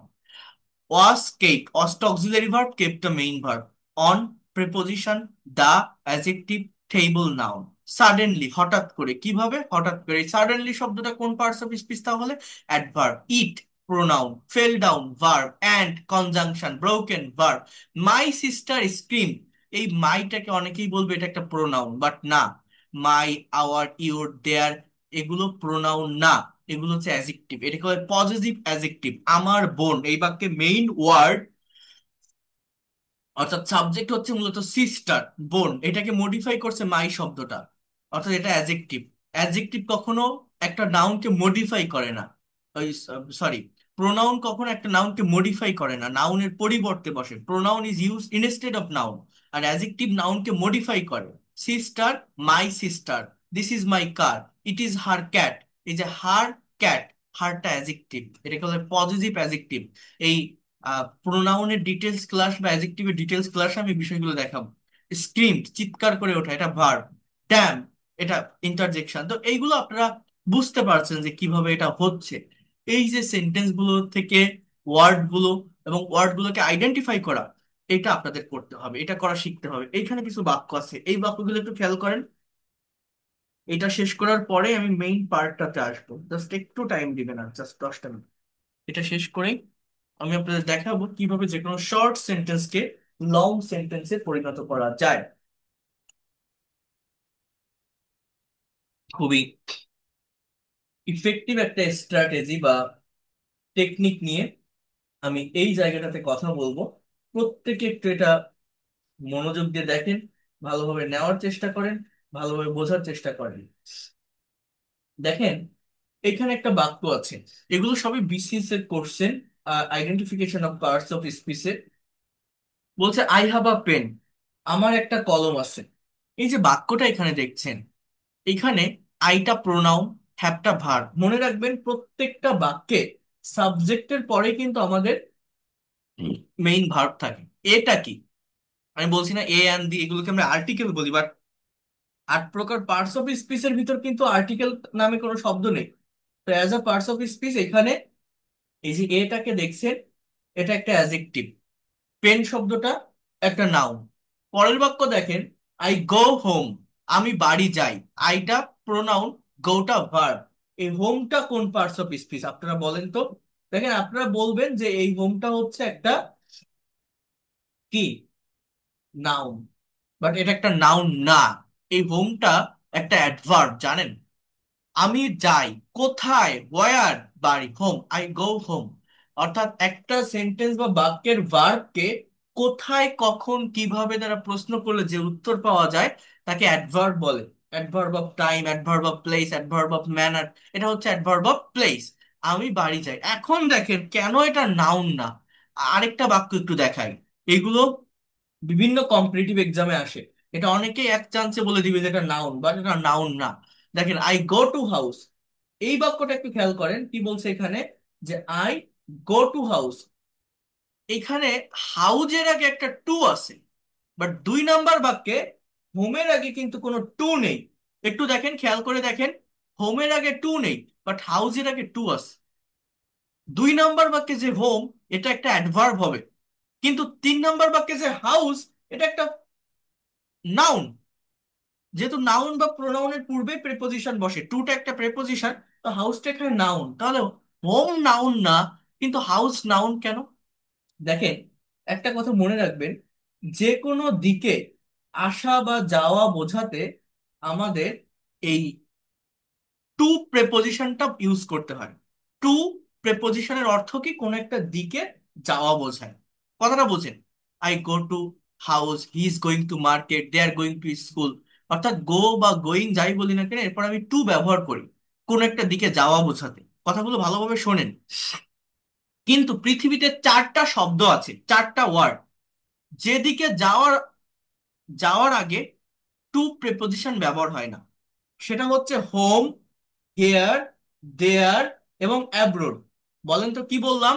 Home, hair, there, hair মানে এখানে, দেয়ার মানে সেখানে, হোম আর অ্যাব্রোড বিদেশ। এখন কেন এর আগে টু বসে না? দেখেন, হাউসটা নাউন, হোম নাউন না, কেন? হাউস বলতে একটা বস্তুকে বোঝাচ্ছে, একটা বাড়িকে বোঝাচ্ছে, পার্টিকুলার কোনো ঘরকে বোঝাচ্ছে। কিন্তু হোম, আমরা বলি না যে if you read newspaper you can be able to know the news of home and abroad. এই যে হোম অ্যান্ড অ্যাব্রোড এর মানে কি? দেশ বিদেশ। অর্থাৎ এই হোম মানে কিন্তু, কথাটা মনোযোগ দিয়ে বোঝেন, হোম মানে নির্দিষ্ট কোনো বাড়িকে বোঝায় না। হোম মিন্স জাস্ট আ প্লেস, একটা থাকার জায়গা। সেটা পাহাড়ের গুহাও হতে পারে, সেটা নৌকার নিচে যে ছাউনি সেখানে হতে পারে। Any kinds of place can be home, but any kinds of place can not be house. House means a things, একটা বাড়ি, একটা বস্তু, একটা কাঠামো, হাউস। কিন্তু হোম বলতে জাস্ট একটা প্লেস, যে কোনো একটা জায়গা, এখানে সেখানে, বাইরে, হোম, এরকমই জাস্ট একটা মিনিং দেয়। এটা নির্দিষ্ট কোনো বস্তুকে ইন্ডিকেট করে না। এই জন্য হোমের আগে টু প্রিপোজিশন বসে না। এটা একটা রিয়েল অ্যাডভার্ব। আবারও বলছি, সে সেখানে যায়, হি গোজ দেয়ার, নট গোজ টু দেয়ার। অর্থাৎ দেয়ার, হেয়ার, হোম এবং অ্যাব্রোড, এই চারটা শব্দের আগে এবং গো এর পরে টু প্রিপোজিশন বসে না। এই চারটা শব্দ মূলত কি? এই চারটা শব্দ মূলত অ্যাডভার্ব। কি? অ্যাডভার্ব। বাকি সব জায়গাতে কোনো দিকে যাওয়ার আগে গো এর পরে টু প্রেপোজিশন বসে বা ব্যবহার করতে হয়। এটা মনে রাখবেন, এটা বিভিন্ন এক্সামে আসে। দেখেন 4 নম্বর বাক্য, আই নিড সাম ওয়াটার। আমার কিছু পানি দরকার। আইটা প্রোনাউন, নিড শব্দটা ভার্ব, ওয়াটার শব্দটা নাউন। এই ওয়াটারকে মডিফাই করছে সাম শব্দটা, আমার পানি দরকার, কিছু পানি। ওয়াটারটা নাউন, তাহলে যে ওয়ার্ড নাউনকে মডিফাই করে, যে ওয়ার্ড কাকে মডিফাই করে বলছি? নাউনকে। তাকে আমরা কি বলি? অ্যাজেক্টিভ। এই সামটা কি জানেন? এটা একটা অ্যাজেক্টিভ। এটাকে বলা হয় quantitative adjective. Adjective of quantity, বা এটাকে কি বলা হয়? আবারও বলছি, কোয়ান্টিটিভ অ্যাজেক্টিভ। বোঝার চেষ্টা করেন, বিষয়গুলোকে নেওয়ার চেষ্টা করেন। এরপর দেখেন 5 নম্বর বাক্য, ওয়াটার দ্য গার্ডেন। এই বাক্যটার বাংলা অর্থ কি বলছি? Water the garden. এই বাক্যটা দেখলে অনেকে বলবে, আমি যদি বলি যে ওয়াটার দ্য গার্ডেন মানে কি, অনেকে বলবে বাগানে পানি, বা বাগানে পানি দেওয়া, বা কেউ বলবে বাগানে পানি দাও। দেখেন এই বাক্যে মূলত সাবজেক্টটা উজ্জ আছে, ভার্ব দিয়েই বাক্যটা শুরু। অর্থাৎ ওয়াটারটাই এখানে মূলত ভার্ব। ওয়াটার মানে পানি দেওয়া, দাটা অ্যাজেক্টিভ, গার্ডেনটা নাউন। অর্থাৎ ওয়াটার দ্য গার্ডেন এর মানে হচ্ছে যে বাগানে পানি দাও। বাগানে পানি দেওয়া না, কিন্তু আমি আবারও বলছি, বাগানে পানি দাও। বাগানে পানি দাও, আপনাকে এটা বলতে হবে, মানে ইউ ওয়াটার দ্য গার্ডেন, তুমি বাগানে পানি দাও, এরকম হওয়ার কথা। বাট এটা ইম্পারেটিভ সেন্টেন্স। আমরা বলি না close the door, open the window, এগুলোতে ভার্ব দিয়ে কেন শুরু হয়? এর মেইন রিজন হচ্ছে এই যে সেন্টেন্স গুলো আপনি দেখছেন, এই ধরনের সেন্টেন্স গুলো মূলত যেটা হয়ে থাকে সেটা হচ্ছে সাবজেক্টকে সামনে রেখে কথা বলা হয়। অর্থাৎ ওয়াটার দ্য গার্ডেন, এই কথাটা যে বলছে সে এমন কাউকে বলছে যে সামনাসামনি আছে। এই জন্য আর নাম মেনশন করার প্রয়োজন পড়ে না। এই ফাংশনগুলো জাস্ট একটু বুঝতে পারলেই ল্যাঙ্গুয়েজটা বা ভাষাটা ভালোভাবে ক্লিয়ার করা যায়। একটু বোঝার চেষ্টা করেন, প্রত্যেকটা বিষয় একটু নেওয়ার চেষ্টা করেন। এরপর দেখেন, হিয়ার ইজ মাই স্কুল, এখানে আমার স্কুল। এই মাইটা কোন পার্টস অফ স্পিচ, এইটা আমি বলতে বলছিলাম। দেখেন এই মাইটা কোনো প্রোনাউন না। কেন? প্রোনাউন বসে শুরুতে সাবজেক্টের স্থানে বা ভার্বের পরে অবজেক্টের স্থানে। কিন্তু my school, school, my school, আমার স্কুল। অর্থাৎ মাই শব্দটা স্কুলকে মডিফাই করে। এই মাই শব্দটা কি জানেন? একটা অ্যাজেক্টিভ, এটাকে পজিটিভ অ্যাজেক্টিভ বলে। এই বিষয়টা আমি ডিটেলসে দেখাবো।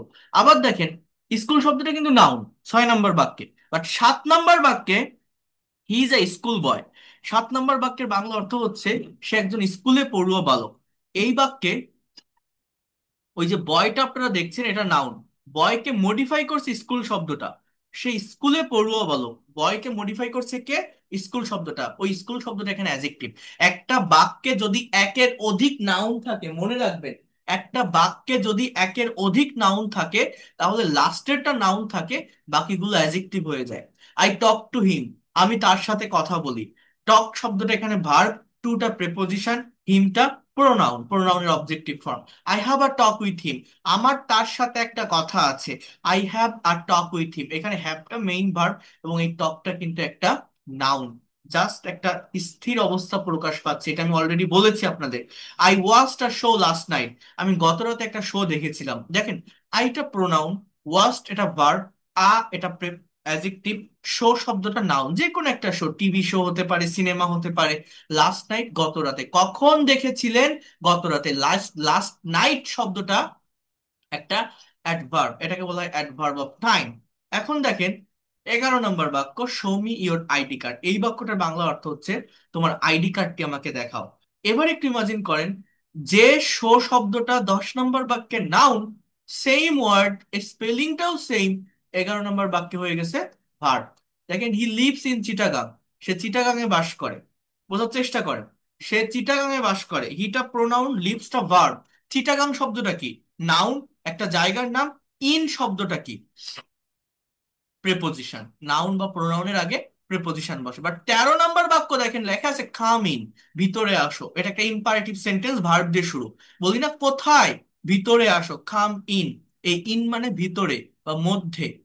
এই ইনের পরে দেখেন ফুল স্টপ আছে, অন্য কোনো নাউন আছে? নেই। এই ইনটা কি প্রেপোজিশন? না, এই ইন কিন্তু প্রেপোজিশন হবে না। আমরা কিন্তু চেহারা দেখে পার্টস অফ স্পিচ আইডেন্টিফাই করি, যে at, in, on, to, into, এগুলো সবই প্রেপোজিশন। বাট না, প্রেপোজিশনের একটা ডেফিনেশন আছে, আমার ডেফিনেশনটা বুঝতে হবে এবং অবস্থানটা বুঝতে হবে। যে শব্দ নাউন বা প্রোনাউনের পূর্বে বসে থাকে প্রেপোজিশন বলে। চিটাগাং এর পূর্বে, পূর্বে মানে কি? আগে ইন আছে, এটা প্রেপোজিশন। কিন্তু কাম ইন, ভিতরে আসো, এই ইনের পরে কোনো নাউন আছে? কোনো প্রোনাউন আছে? এই ইন কোনো নাউন বা প্রোনাউনের আগে বসছে? না। তার মানে এই ইনটা কি? এটা আমার একটা অ্যাডভার্ব। কোথায় আসো? হোয়ার, ভিতরে। এটাকে বলে অ্যাডভার্ব অফ প্লেস। এই বিষয়গুলো জানতে হবে। তাহলে 12 নম্বর বাক্যে যে ইনটা প্রেপোজিশন, 13 নম্বর বাক্যে সেই ইনটা অ্যাডভার্ব। আই ডিসলাইক ক্রাইং, আমি কান্না অপছন্দ করি। ডিসলাইকটা এখানে ভার্ব, অপছন্দ করা। ক্রাইং শব্দটা কি? এটা দেখে কিন্তু ভার্ব মনে হচ্ছে, ভার্বের সঙ্গে আইএনজি যুক্ত শব্দ, বাট এটা একটা জেরান্ড। মানে as a parts of speech এটা একটা নাউন। কান্না, এটা কোনো অ্যাকশন দিচ্ছে না, কাজ করা বোঝাচ্ছে না। আবার আমি যদি এরকম একটা বাক্য বলি যে I saw a crying baby, এর বাংলা অর্থটা হচ্ছে আমি একটা কান্নারত শিশুকে দেখেছিলাম। একটা শিশুকে দেখেছিলাম কি অবস্থায়? সে কাঁদতেছিল। I saw a crying baby. এই বাক্যটিতে এই ক্রাইং শব্দটা একটা অ্যাজেক্টিভ, বেবিকে মডিফাই করে। সটা মেইন ভার্ব, ভার্বের প্রেজেন্ট পার্টিসিপল ফর্ম অ্যাজেক্টিভ।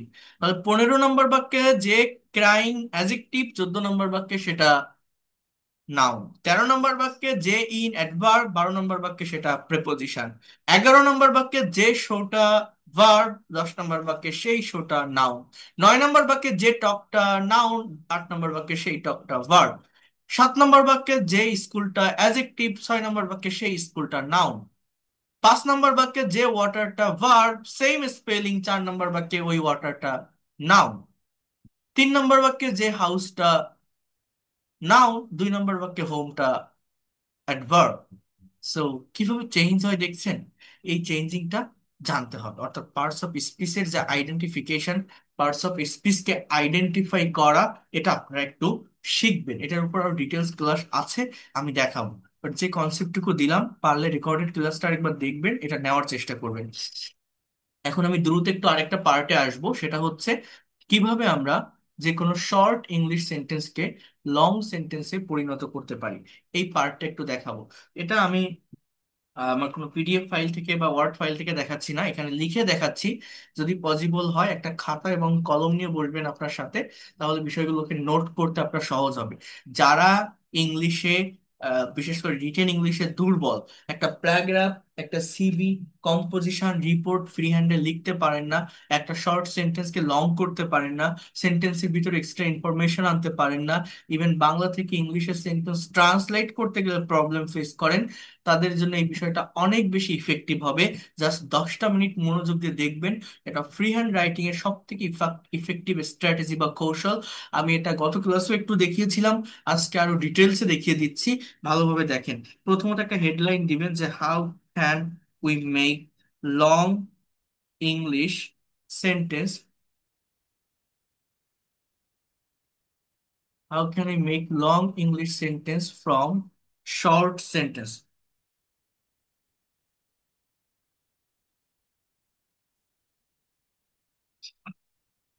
এই যে কোনো ছোট সেন্টেন্স থেকে বড় সেন্টেন্স ইংলিশে তৈরি করার জন্য আমাকে কিছু স্ট্র্যাটেজি ফলো করতে হবে। আর তার আগে আমি একটা কথা বলে রাখি, আমি প্রত্যেকটা ক্লাসে বলি এটা, আমি গত ক্লাসে আপনাদেরকে দেখিয়েছিলাম যে ইংলিশে যে কোনো একটা পার্টিকুলার সেন্টেন্স তৈরি করতে গেলে একটা কমন স্ট্রাকচার আছে যেটা আপনাকে মেনটেন করতে হয়। সেই কমন স্ট্রাকচারটা কি জানেন? For making any kinds of English sentence you need this common structure. First of all, you need a subject. For making any English sentence, you need a subject. In the place of subject, we have to use noun or pronoun. Noun or pronoun. After the subject, you have to put verb. সাবজেক্টের পরে verb বসে যে কোনো English sentence তৈরি করতে গেলে। Then extension. In the place of extension you have to take, এক্সটেনশনের জায়গাটাতে আপনাকে বসাতে হবে, এটা আমি গত ক্লাসে বলছিলাম, অবজেক্ট, কমপ্লিমেন্ট অথবা অ্যাডভার্বিয়ালস। এই অবজেক্টটা কি, কমপ্লিমেন্টটা কি, অ্যাডভার্বিয়ালসটা কি, এগুলো নিয়েও আমি আপনাদের কনসেপ্ট দিয়েছিলাম। এখন দেখেন যেটা মেইন জায়গা, যে কিভাবে লং সেন্টেন্স করতে পারি শর্ট সেন্টেন্স থেকে। এইটা করার জন্য আমাকে কিছু স্টেপ বা কিছু স্ট্র্যাটেজি ফলো করতে হবে। কেমন? আমি 5টা স্টেপ সম্পর্কে কথা বলবো, আপনি একটু এটা মনোযোগ দিয়ে নেওয়ার চেষ্টা করেন। দেখেন, for making long English sentences we have to follow 5 step. Step number 1, you বা উই, আমাদের, হ্যাঁ, নিড আ সাবজেক্ট। যে কোনো একটা বাক্য তৈরি করতে গেলে আমাকে সাবজেক্ট লাগবে। সাবজেক্টের প্রয়োজন। সাবজেক্ট মানে কি? একটা কথা যখন বলা হয়, একটা কাজ যখন করা হয়, কেউ তো একজন বলে, কেউ তো একজন করে। একটা বাক্যের সাবজেক্ট হতে পারে আই, অথবা উই, অথবা ইউ, অথবা হি, অথবা শি, অথবা রহিম, অথবা করিম। এই ধরনের ওয়ার্ডগুলোই হয় অ্যাজ ইউজুয়াল, রাইট? এই সাবজেক্টের পরেই যে কোনো সেন্টেন্স তৈরি করতে গেলে আমাকে ভার্বের ব্যবহার করতে হয়। স্টেপ নাম্বার 2, সাবজেক্টের পরেই প্রত্যেকটা ইংলিশ সেন্টেন্সে ভার্ব বসে। বাংলায় কিন্তু ভার্ব লাস্টে থাকে, ইংলিশের সাবজেক্টের পরে থাকে। এই ভার্বের ব্যবহার না করতে পারলে ল্যাঙ্গুয়েজ শেখা যায় না, ভার্বের ভোকাবুলারি না জানলে ল্যাঙ্গুয়েজ শেখা যায় না। We need a verb. Verb ছাড়া ইংরেজির কোনো বাক্য হয় না। ভার্ব কি? Verb is the heartbeat of sentence. Verb is a word that denotes being, having or doing something. অর্থাৎ এই যে ইট মানে খাওয়া, প্লে মানে খেলা, ডু মানে করা, রাইট মানে লেখা, ইনভাইট আহ মানে নিমন্ত্রণ করা, হ্যাঁ, বাই মানে কেনা, গিভ মানে দেওয়া, ড্রাইভ মানে চালানো, হ্যাঁ, ড্রাইভ মানে চালানো, প্লে মানে খেলা। এগুলো তো সবই ভার্ব, তাই না? যেটা কি করে, অ্যাকশন দেয়, কাজ করা বোঝায়। টেক মানে নেওয়া, এগুলো সবই verb. Then step number 3। Step number 3 কি? আমাকে একটা কমপ্লিট সেন্টেন্স তৈরি করতে গেলে অবজেক্ট লাগে। এই অবজেক্ট পাওয়ার জন্য কি করতে হবে জানেন? দেখেন, ভালোভাবে বোঝেন, এটা খুবই ইফেক্টিভ একটা strategy. Ask the question to the verb, অর্থাৎ ভার্বকে প্রশ্ন করো, উইথ, হোয়াট অ্যান্ড হুম। ভার্বকে কি বা কাকে দ্বারা প্রশ্ন করতে হবে ফর গেটিং অবজেক্ট। অবজেক্ট পাওয়ার জন্য কি বলছি বলেন তো? অবজেক্ট দরকার আমাদের। তো এই অবজেক্টটা পাওয়ার জন্য একটা সেন্টেন্স বা বাক্যের ভার্বকে কি বা কাকে দ্বারা প্রশ্ন করতে হবে। দেন স্টেপ নাম্বার 4, এটা main step. For making long English sentences we have to follow this main step. Again, ask the question to the verb with how, where, when and why। এইগুলো দিয়ে একটা সেন্টেন্সের ভার্বকে কোশ্চেন করলে অ্যাডভার্বিয়াল ফ্রেজ পাওয়া যায়। আর এই অ্যাডভার্বিয়াল ফ্রেজের ব্যবহারের মাধ্যমেই যে কোনো সেন্টেন্সকে বড় করা যায়। Then step number 5, it's nothing, just provide the answer.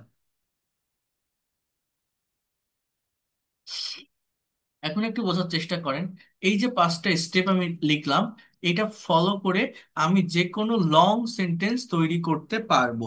সেটা কিভাবে? দেখেন, বোঝার চেষ্টা করেন। মনে করেন একটা সাবজেক্ট নিব, হ্যাঁ, একটা সাবজেক্ট হি। এবার একটা ভার্ব নিব, একটা স্টেপ শেষ, একটা ভার্ব নিব, হি বাই।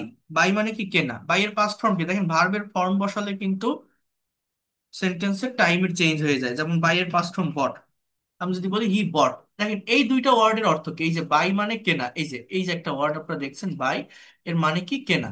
এখন আমি যদি বলি যে হি বট, এর এই দুইটা ওয়ার্ডের অর্থ কি? সে কিনেছিল, এবার কি কিনেছিল বা কাকে কিনেছিল, একটা অবজেক্ট বসান। স্টেপ নাম্বার 3, ভার্বকে হোয়াট অ্যান্ড হুম দিয়ে কোশ্চেন করতে হবে। অর্থাৎ অবজেক্ট দুই প্রকার, একটা হলো ডাইরেক্ট, একটা indirect.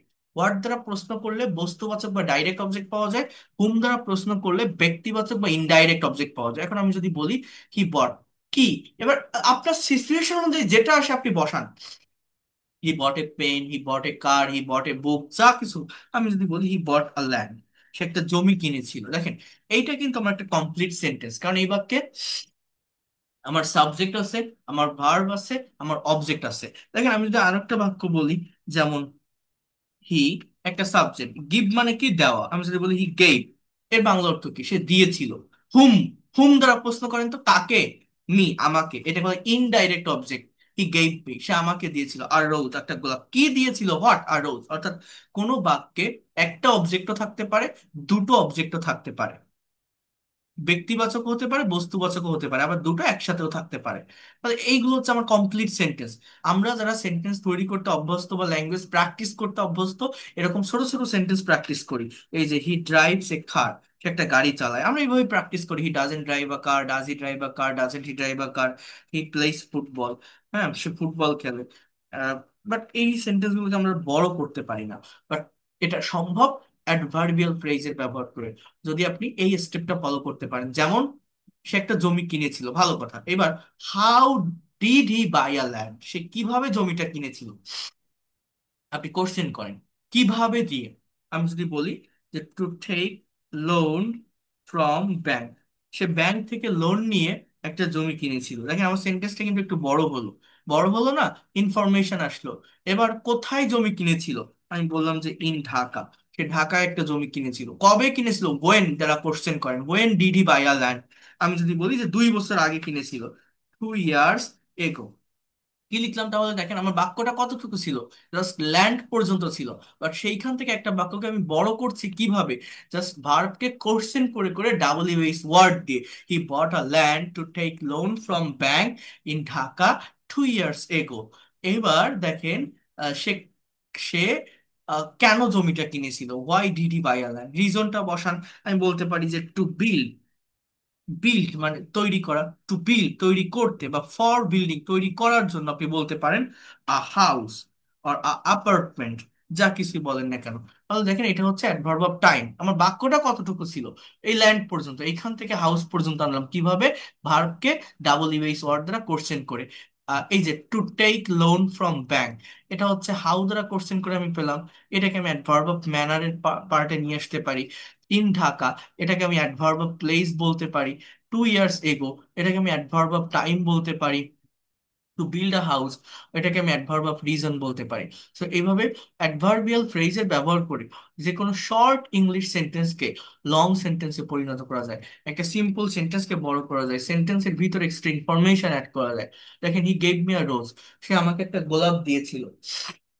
How does he give, how did he give me a rose, সে কিভাবে একটা গোলাপ দিয়েছিল। এখন আমি যদি বলি সে খুবই ভদ্রতার সাথে আমাকে একটা গোলাপ দিয়েছিল। হি give me a rose very politely. এই যে পলাইটলি শব্দটা কি জানেন, adverb of manner.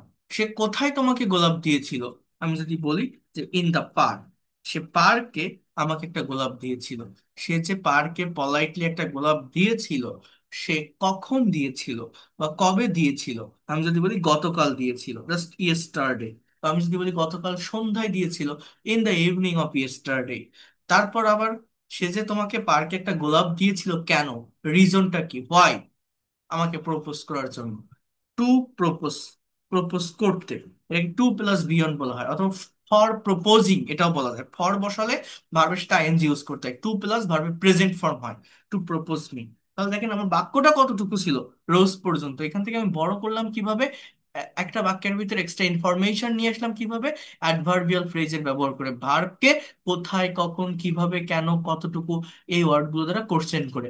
Very politely, adverb of manner, in the park, adverb of place, yesterday, adverb of time, to propose me, adverb of reason। সেইভাবে যে কোনো adverbial ফ্রেজের ব্যবহার করে যে কোনো শর্ট সেন্টেন্সকে আপনি লং সেন্টেন্সে কিন্তু পরিণত করতে পারেন। এই যে কথাটা আমি বলছিলাম, এটা গতকাল দেখিয়েছিলাম যে হি ড্রাইভস আ কার, সে একটা গাড়ি চালায়। He drives a car very carefully. সে খুবই সতর্কতার সাথে একটা গাড়ি চালায়। এটাকে বলে adverb of manner. How does he drive a car, অর্থাৎ গাড়িটা চালানোর সময় তার বিহেভিয়ারটা কেমন, তার আচরণটা কেমন, সে কিভাবে চালায়, সে কোথায় গাড়ি চালায়। সে ব্যস্ত রাস্তায় গাড়ি চালায়, on the busy road. On the busy road এটাকে কি বলা হয়? Adverb of place. তার গাড়ি চালানোর জায়গাটা কোথায়, প্লেসটা কোথায়? On the busy road. সে যে ব্যস্ত রাস্তায় কেয়ারফুলি গাড়ি চালায়, সে কখন গাড়ি চালায়? সে সন্ধ্যাবেলায় গাড়ি চালায়। তো আমি বলতে পারি ইন দা ইভিনিং। সে সন্ধ্যাবেলায় গাড়ি চালায়। সে যে সন্ধ্যাবেলায় গাড়ি চালায়, সে কেন গাড়ি চালায়? টাকা উপার্জনের জন্য। টু আর্ন বলতে পারেন, টু প্লাস বিয়ন বা ফর বসালে ফর আর্নিং মানি, টাকা আয় করতে বা টাকা উপার্জন করতে বা টাকা উপার্জন করার জন্য। ইন দ্য ইভিনিং এটা হচ্ছে adverb of time. To earn money এটা হচ্ছে অ্যাডভার্ব অফ রিজন। আর অ্যাডভার্বিয়াল ফ্রেজগুলো যখন আপনি বসাবেন, এগুলো যখন আপনি লিখবেন, মনে রাখবেন এই অর্ডারটা মেনটেন করবো। অর্থাৎ আগে হাউ দিয়ে কোশ্চেন করবেন ভার্বকে, আগে ম্যানার বসাতে হবে, দেন হোয়ার, তারপর হোয়েন, তারপর হয়, তারপর হাউ অফেন এটাও বলা যায়। তো ম্যানার প্লেস টাইম এটা আগে খেয়াল রাখবেন, তারপরে গিয়ে রিজন। এই অর্ডারটা মেনটেন করতে পারলে, অর্থাৎ এই যেভাবে আমি এখানে লিখেছি এইভাবে মেনটেন করতে পারলে গ্রামাটিক্যালি সেন্টেন্সগুলো কারেক্ট থাকে। তো এটা লিখবো না। আমি এই যেগুলো লিখলাম, আপনার যদি মনে হয় এগুলো ইফেক্টিভ স্ট্র্যাটেজি বা কাজে লাগার মতো দরকার, আপনারা অনেকেই স্পিকিং করতে গেলে ছোট ছোট সেন্টেন্স গুলো থেমে যান। ফ্রি হ্যান্ডে একটা প্যারাগ্রাফ বা কম্পোজিশন লিখতে গেলে আহ, একটা কথা লিখতে যাচ্ছেন, ইনফরমেশন পাচ্ছেন না, ভোকাবুলারি ব্রেনে আসছে না। দেখেন সাবজেক্ট একটা থাকবে, তারপর অবশ্যই ভার্বটা বসাতে হবে। ভার্ব বসানোর পর আপনি যে কাজটা করেন, সেই কাজটা কি, কথায় করেছিলেন, কবে করেছিলেন, কিভাবে করেছিলেন, কেন করেছিলেন, জাস্ট ভার্বকে কোশ্চেন করেন, দেখবেন আপনি ইনফরমেশন পাবেন। তাহলে কি পাওয়া যায়? এই অ্যাডভার্বিয়াল ফ্রেজ গুলো পাওয়া যায়। আর ভিতর থেকে একটু প্রেপোজিশনের ব্যবহার জানতে হবে। এটা নিয়ে আমি কথা বলবো, আমি দেখাবো আপনাদের। আর এই ফ্রেজ অ্যান্ড ক্লজ যেটা আছে, এটা নিয়েও আমি ডিটেলসে ডিসকাস করব। তো যদি মনে হয় এগুলো ইফেক্টিভ, দেখেন আমি করলে কোনো লাভ হবে না। এটা একটা ভাষা, একটা ল্যাঙ্গুয়েজ আপনি শিখছেন, আপনাকে কাজ করতে হবে। অনেকে বলে আপনার পেইড কোর্স আর ফ্রি কোর্সের পার্থক্য কি?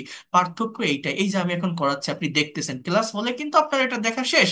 কিন্তু যারা পেইড কোর্স করে, তাদেরকে আমি অ্যাসাইনমেন্ট দেই, হোম ট্যাক্স দেই, আরো 10টা সেন্টেন্স দেই, ভার্ব দেই, তারা নিজের মতো করে করে।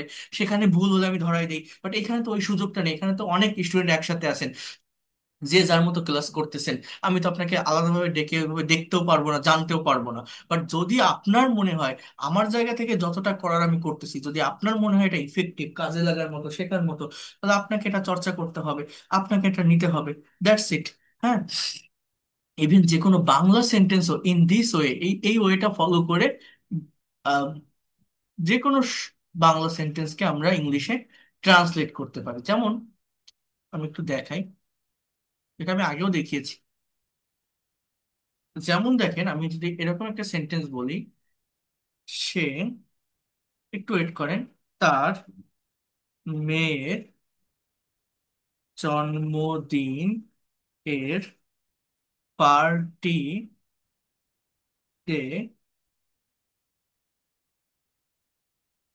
গতকাল সন্ধ্যায় খুবই ভদ্রতার সহিত আমাকে নিমন্ত্রণ করেছিল। জন্মদিনটি উদযাপন করার জন্য। দেখেন, অনেক বড় একটা বাংলা সেন্টেন্স আমি লিখলাম। এখন এটাকে আমি ইংলিশে ট্রান্সলেট করব। আমি কিভাবে করব? এই ধরনের বাংলা সেন্টেন্স দেখলে আমাদের গায়ে জ্বর চলে আসে, ভাবি কোনটার পর কোনটা বসাবো, কোন ওয়ার্ডের পর কোন ওয়ার্ড হবে, কিভাবে করব। বা নিউজ পেপার রিলেটেড সেন্টেন্স গুলো, এই যে স্ট্র্যাটেজিটা দেখালাম, যে ওয়েটা দেখালাম, এইটা ফলো করেই আপনি ট্রান্সলেট করতে পারবেন। কেমন দেখেন, আগে ভার্বের কাছে আসেন। এই বাক্যে ভার্ব কোনটা জানেন? এই যে নিমন্ত্রণ করেছিল, এই ওয়ার্ডটা হচ্ছে মূলত ভার্ব। ইংলিশে ভার্ব সাবজেক্টের পরে বসাতে হয়, বাট বাংলায় ভার্বটা আগে আইডেন্টিফাই করতে হয়। কেন? ভার্বটা দেখে আমাকে চিনতে হবে এটা কোন টেন্স, পড়েছিল, গিয়েছিল, তাহলে এটা পাস্ট টেন্স। তাহলে সাবজেক্টটা কি? সে। তাহলে হি, এটা হচ্ছে আমার সাবজেক্ট। এবার সে নিমন্ত্রণ করেছিল, তাহলে ভার্বটা কি? ইনভাইট, মানে নিমন্ত্রণ করা, ইনভাইটেড। V2 হবে, হ্যাঁ। ওয়াজ বা ডিড না কিন্তু। হি ইনভাইটেড হুম, হুম কাকে? মি, আমাকে। এই যে হি ইনভাইটেড মি, এটা কিন্তু আমাদের একটা কমপ্লিট সেন্টেন্স। সে আমাকে নিমন্ত্রণ করেছিল। He invited me. এবার কিভাবে করেছিল? খুবই ভদ্রতার সহিত। দেখেন আগে হাউ দিয়ে কোশ্চেন করেন কাকে, ভার্বকে। কিভাবে?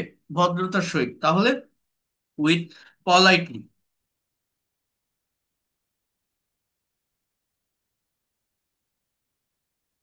হি invited me with very politely.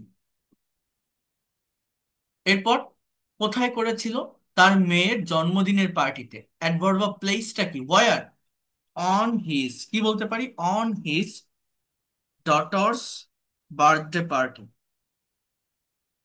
On his daughters birthday party.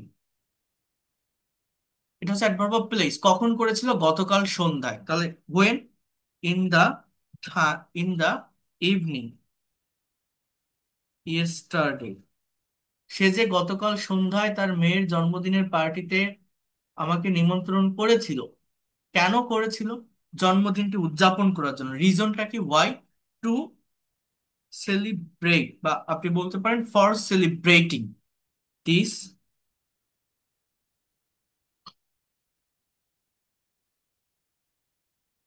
Birthday party. তাহলে টোটাল সেন্টেন্সটা আমার কি দাঁড়ালো? For celebrating this birthday party. বোঝার চেষ্টা করেন, ভালোভাবে এটাকে নেওয়ার চেষ্টা করেন। টু সেলিব্রেট বা ফর সেলিব্রেটিং।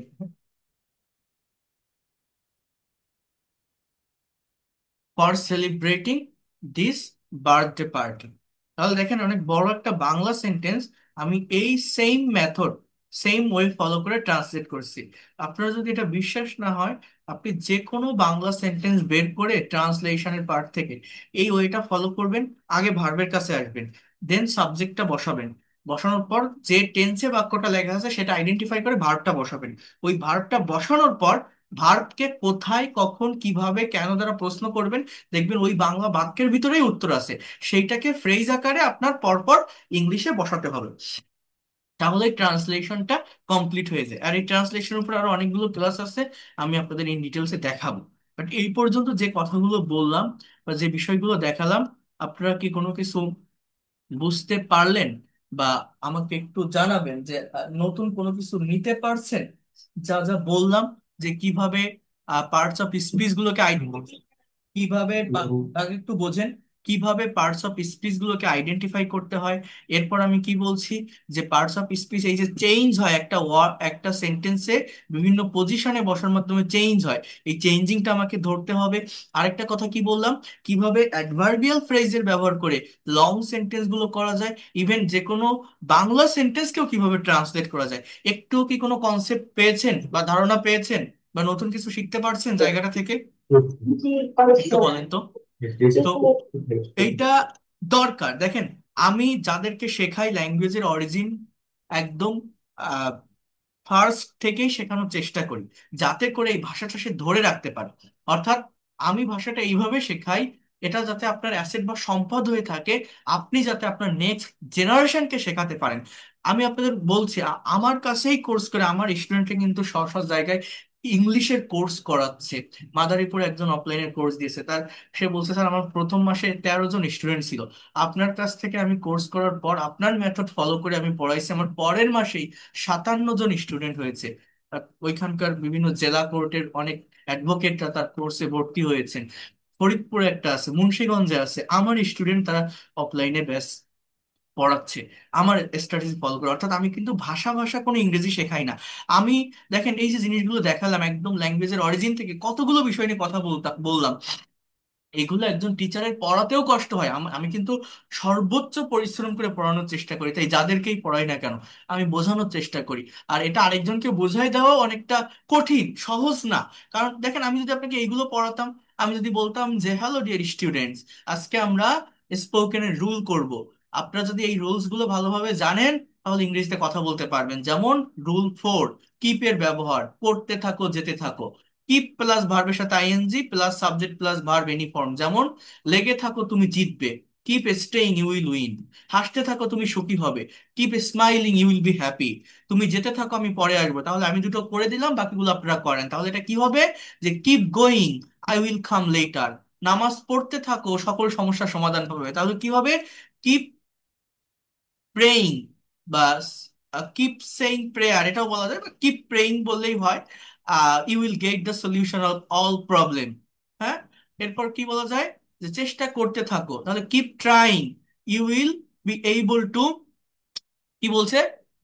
তুমি তোমার লক্ষ্য অর্জন করতে পারবে। তাহলে you will be able to gain your target, you will be able to achieve your goal. যে কোনো কিছু আপনি বলতে পারেন। অনুশীলন করতে থাকো, তুমি অনার্বল কথা বলতে পারবে। তাহলে এটা কি হবে? Keep exercising, you will be able to speak in English fluently. এইভাবে আমি যদি পাখির মতো উঠতে পারতাম, I wish I could fly like a bird. তাহলে আমি যদি দেশের জন্য কাজ করতে পারতাম, I wish I could do the work for my country. আমি যদি সুস্বাস্থ্য বজায় রাখতে পারতাম, I wish I could maintain my good health. আমি যদি সমাজের জন্য গুরুত্বপূর্ণ ভূমিকা রাখতে পারতাম, I wish I could keep an important role for the society. এগুলো পড়াতাম, আপনারাও অনেকে এনজয় করতেন এবং খুবই সহজ ভাবতেন, কত সুন্দর স্পোকেন রুল শিখতেছি, স্যার দুইটা করে দিছে, আমি করতেছি, পারতেছি, ভালো লাগছে। বাট এগুলো শিখে অ্যাকচুয়ালি ল্যাঙ্গুয়েজটা ডেভেলপ করা যায় না। ভাষা শিখতে গেলে একদম বেসিক থেকে অরিজিনটা শিখতে হয়। এগুলো আমি শেখালে আমার কিন্তু পড়াতেও কষ্ট হতো না। অনেকে এগুলো শেখায়, অনেকে এগুলো শেখে খুব এনজয় করে। বাট এই যে ক্লাসটা আমি নিচ্ছি, দেখেন, অনেকে লিভ নিয়ে চলে যাচ্ছে, বুঝতেছে না। গ্রামারের ক্লাস, রাইটিং, কি সব দেখাচ্ছে, হিবিজিবি, কিছু তো বুঝি না, পারি না। কি সব পড়ায়, এত বেশি কথা বলে। হ্যাঁ, কিন্তু বিশ্বাস করেন, যদি আপনি প্রফেশনালি ল্যাঙ্গুয়েজ শিখতে চান, ল্যাঙ্গুয়েজটাকে ধরে রাখতে চান, নিজের অ্যাসেট বা সম্পদ হিসাবে নিতে চান, আপনাকে এভাবে এগোতে হবে। আমার প্রত্যেকটা স্টুডেন্টকে, দেখেন, আমি বেসিক গ্রামার শেখাই, স্পোকেনের রুলস রেগুলেশনও শেখাই। বাট আমি যেটাই শেখাই না কেন, সেটার প্র্যাকটিক্যাল অ্যাপ্লাইট আমি দেখাই দিই। এই যে কিভাবে লং সেন্টেন্স গুলো করতে হয়, কত সুন্দর একটা টেকনিক বা স্ট্র্যাটেজি। এটা আপনার শিখতে হবে না? হবে তো। তো এই যে জিনিসটা আমি শেখালাম বা বললাম, এটা কি খুব কঠিন? ভেবে দেখেন তো, কঠিন না তো। তাহলে আপনি কেন পারবেন না? আর এইভাবে করলে, আবারও বলছি, ল্যাঙ্গুয়েজটাকে ধরে রাখা যায়। আমি প্রত্যেকটা স্টুডেন্টকে এভাবে শেখাই। এবং আমার এই বইটাতে, আমার লেখা যে বইটা আপনারা দেখছেন, এটাতেও প্রত্যেকটা বিষয় এইভাবে ডিসক্রাইব করা আছে, সাজানো গোছানো পদ্ধতিতে। এই বইটাতে সবকিছু দেওয়া আছে। তো আমি তো এতক্ষণ আপনাদেরকে দেখালাম বা বোঝালাম। যদি মনে হয় এগুলো ইফেক্টিভ বা কাজে লাগার মতো, আপনারা এটা স্ক্রিনশট দিয়ে নেন। নিজের মতো করে নতুন 5টা সাবজেক্ট নেন, 5টা ভার্ব নেন। সেই ভার্বগুলোকে প্রথমে হোয়াট অ্যান্ড হুম দিয়ে কোশ্চেন করেন, আবার কোশ্চেন করেন হাউ, হোয়ার, হোয়েন, হোয়াই। সেন্টেন্সকে বড় করার চেষ্টা করেন, আপনি নিজেরা করে দেখেন পারেন কিনা। তারপর আমাকে আপনি দেখান, দেখবেন আপনি পারবেন, কেন পারবেন না? আমি কেন, ইমাজিন দ্যাট, আপনারা গতকাল যারা ফার্স্ট ক্লাস করছিলেন, লাস্ট পর্যন্ত ছিলেন, একটা ক্লাস করে প্রায় 16 জন স্টুডেন্ট ভর্তি হয়েছেন। একটা মানুষের প্রতি কতটা বিশ্বাস বা ভরসা থাকলে আমার 11 তারিখ থেকে যে কোর্সটা শুরু হবে, একটা ক্লাস দেখে এতগুলো স্টুডেন্ট ভর্তি হতে পারে? হয়। সেটা হয়েছেন আপনারা। তো সেই বিশ্বাস বা ভরসাটা আপনারা আমার উপর রাখছেন। তো আমি যাদেরকে পড়াই, পরিশ্রম করে পড়াই, এটা আপনারা এই ফ্রি ক্লাসগুলোই করে যান, আপনি বুঝতে পারবেন। পেইড কোর্স করতে হবে না, কারণ আমার পেইড কোর্স যারা করার এমনিতেই করে। আর আপনি যে কোনো জায়গায়, অনেকে আছেন বিভিন্ন জায়গায় অলরেডি অফলাইন বা অনলাইনে পেইড কোর্স করতেছেন, সেই পেইড কোর্সটা করেন আর আমার এই ফ্রি ক্লাসগুলো করে যান। এই ক্লাসগুলো কম্পেয়ার করবেন আপনার যে কোনো পেইড কোর্সের সঙ্গে।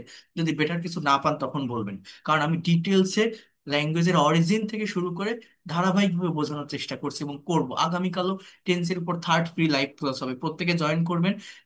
আজকের ক্লাসটা তো গ্রামার এবং রাইটিং রিলেটেড নিলাম, আগামীকাল ক্লাসটা স্পিকিং রিলেটেড হবে। কেউ মিস করবে না, দেখবেন অনেক ইফেক্টিভ একটা মাস্টার্স ক্লাস আমি নিব প্র্যাকটিক্যাল ল্যাঙ্গুয়েজের উপর। আর আবারও বলছি, আমাদের যে নতুন ব্যাচটা, আরেকটা কথা আমি বলবো, একটু ওয়েট করেন, তার আগে এটা একটু বলে রাখি, কারণ বারবার ইনবক্সে নক দেয় সবাই। নতুন পেইড কোর্সের যে ব্যাচ, সেটা শুরু হচ্ছে আগামী সোমবার 11 তারিখ থেকে। আগামী সোমবার 11 তারিখ থেকে কমপ্লিট ইংলিশ ল্যাঙ্গুয়েজের উপর ক্লাসগুলো হবে। যে কোনো বয়সের যে কেউ আপনারা এই কোর্সটা করতে পারবেন। আমি basic grammar, spoken English, free hand writing, conversation এবং আইএলটিএস এর প্রিপারেশনের জন্য যা কিছু লাগবে সবই দেখাই দিব। অর্থাৎ আপনি স্টুডেন্ট হন, house wife, teacher, officer, job holder, freelancer বা ইমিগ্রান্ট, যে কোনো বয়সের যে কেউ এই কোর্সটা করতে পারবে। আমি সেইভাবেই ডিজাইন করেছি। অর্থাৎ প্র্যাকটিক্যাল ওয়েতে ল্যাঙ্গুয়েজটা শেখাবো এবং আপনার স্ব স্ব সেক্টরে আপনি কাজে লাগাতে পারবেন। 3 মাসের কোর্স, 3 মাসের ভিতরে কমপ্লিট করতে না পারলে আরো টাইম পাবেন, তার জন্য আলাদা টাকা দিতে হবে না। টোটাল কোর্স ফি 2000 টাকা। 2000 টাকা সেন্ড মানি করে জানাবেন। পেইড কোর্সে প্রাইভেট হোয়াটসঅ্যাপ গ্রুপে অ্যাড করে নিব। এবং আমি এই সুযোগটাও দিয়েছি, যদি একবারে দিতে না পারে 1,000 টাকা অ্যাডভান্স করে আপনারা পেইড কোর্সের ক্লাস শুরু করতে পারবেন। যারা করতেছেন, দেখেন ফ্রিতে অ্যাকচুয়াল ডেভেলপমেন্টটা আসে না। আপনি আজকে আসেন কালকে নেই, আমি আজকে আসি কালকে নেই। আমি যদি বলি আপনার ক্লাস নিব না, আমার আপনার কিছু করার আছে? আমি তো ফ্রি ক্লাস নিচ্ছি আপনাকে। কিন্তু পেইড কোর্স করলে একটা ফর্মাল প্রসেসের মাধ্যমে আসা যায়। আপনি টাকা দিছেন, আপনার একটা গরজ থাকে, আমি টাকা নিছি, আমার একটা রেসপন্সিবিলিটি থাকে। একটা ফর্মাল সিচুয়েশনের মাধ্যমে, সেখানে ল্যাঙ্গুয়েজ ক্লাব থাকে, সেখানে কম স্টুডেন্ট থাকে। যখন আপনি অ্যাডমিশন নিয়ে আমার কাছে আসছেন, আপনার সাথে আমার ইন্ডিভিজুয়ালি আলাদা একটা রিলেশন তৈরি হয়ে যাচ্ছে। শুধু এই জায়গাটা না, ইংলিশ ল্যাঙ্গুয়েজের বা অন্য যে কোনো প্রবলেম নিয়ে আপনি আমার সাথে শেয়ার করতে পারছেন, সলভ করতে পারছেন। That is the benefit.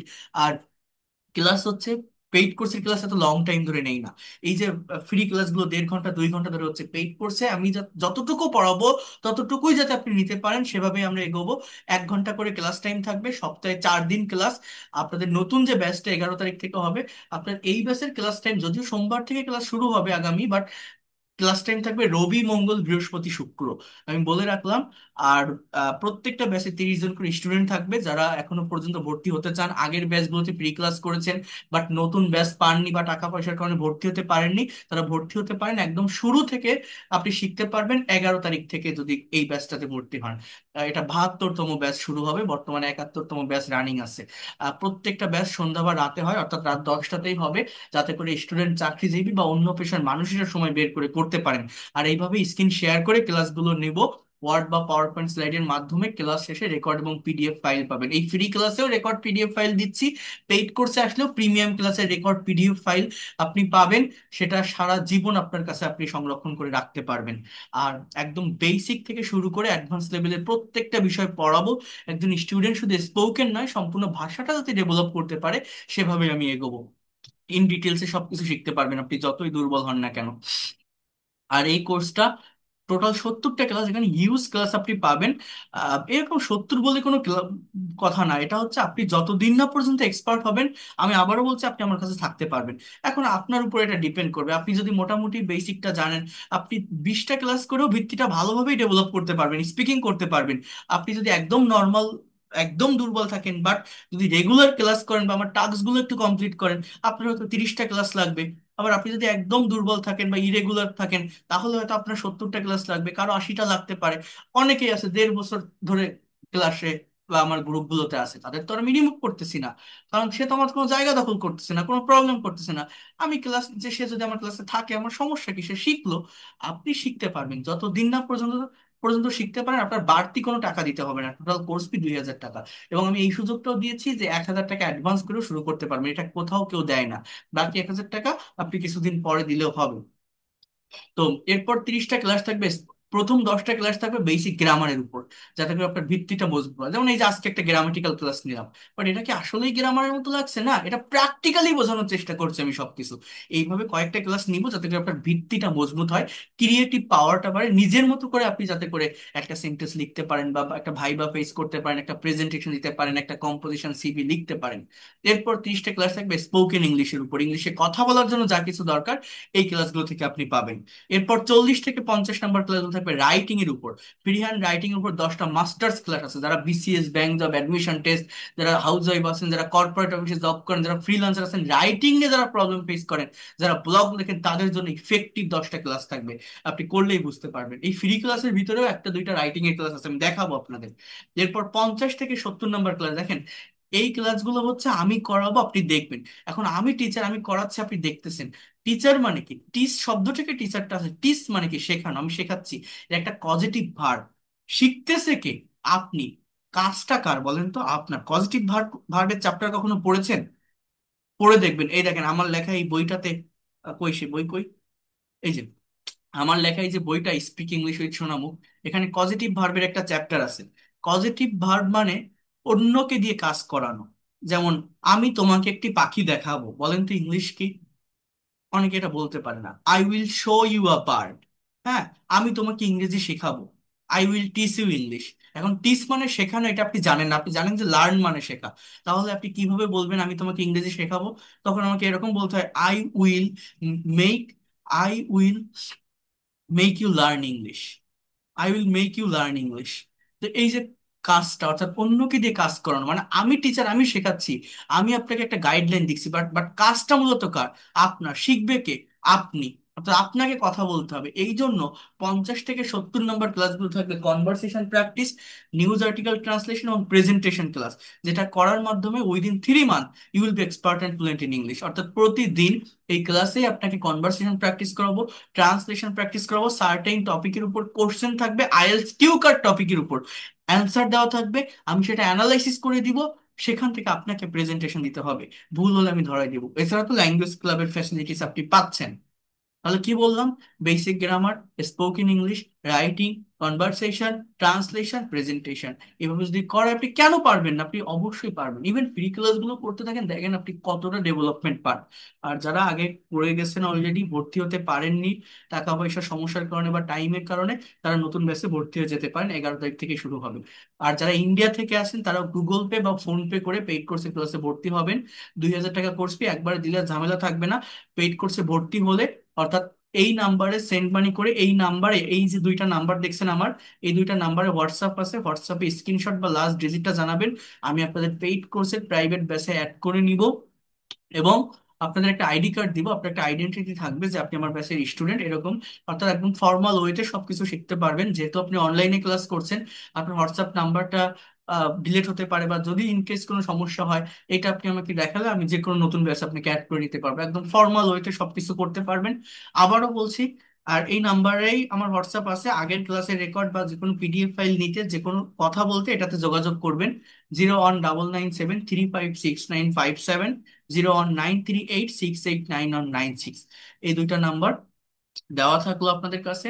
তো যেটা বলছিলাম, যদি মনে হয় এই লোকটা পড়াতে পারে, বোঝাতে পারে, টেকনিক ভালো, হয়তো শিখতে পারবো, আমি একটা গোছানো পদ্ধতিতে ধারাবাহিকভাবে মেন্টরের অধীনে থেকে এগোতে চাই, তাহলে আপনি এটা করতে পারেন, আপনি ব্যর্থ হবেন না। যদি মনে করেন এই ল্যাঙ্গুয়েজটা আমি প্রফেশনালি শিখতে চাই, নিজের অ্যাসেট বা সম্পদ হিসাবে নিতে চাই, নেক্সট জেনারেশনকে শেখাতে চাই, আপনি এটা করতে পারেন, আপনি ব্যর্থ হবেন না। প্রত্যেকটা ক্লাসের রেকর্ড পিডিএফ ফাইল থাকবে, আমার লেখা একটা বইয়ের পিডিএফ কপিও আমি আপনাদেরকে দিব। ইভেন যারা ভোকাবুলারিতে দুর্বল, আমার মিশন ভোকাবুলারি নামের আরেকটা বই আছে, এইটার পিডিএফ আমি আপনাদেরকে দিব। বাট হার্ড কপি বই আপনারা যদি কিনতে চান, তাহলে এটা অর্ডার করতে হবে। এটা আপনি, এটা খুবই প্রিমিয়াম কোয়ালিটির একটা বই। আপনি মানে অনলাইনে আপনি ইয়ে করেন, মানে আমার পেইড কোর্সে ক্লাস করেন বা ফ্রি ক্লাস করেন, এটা কিনতে গেলে, এটার হার্ড কপি নিতে গেলে, এটা আপনি আমার ওয়েবসাইটে অর্ডার করতে পারবেন, বাংলাদেশের যে কোনো প্রান্ত থেকে নিতে পারবেন। এই যে এই বইটা, এটা হচ্ছে স্পিক ইংলিশ উইথ সোনামু, খুবই প্রিমিয়াম কোয়ালিটির করা।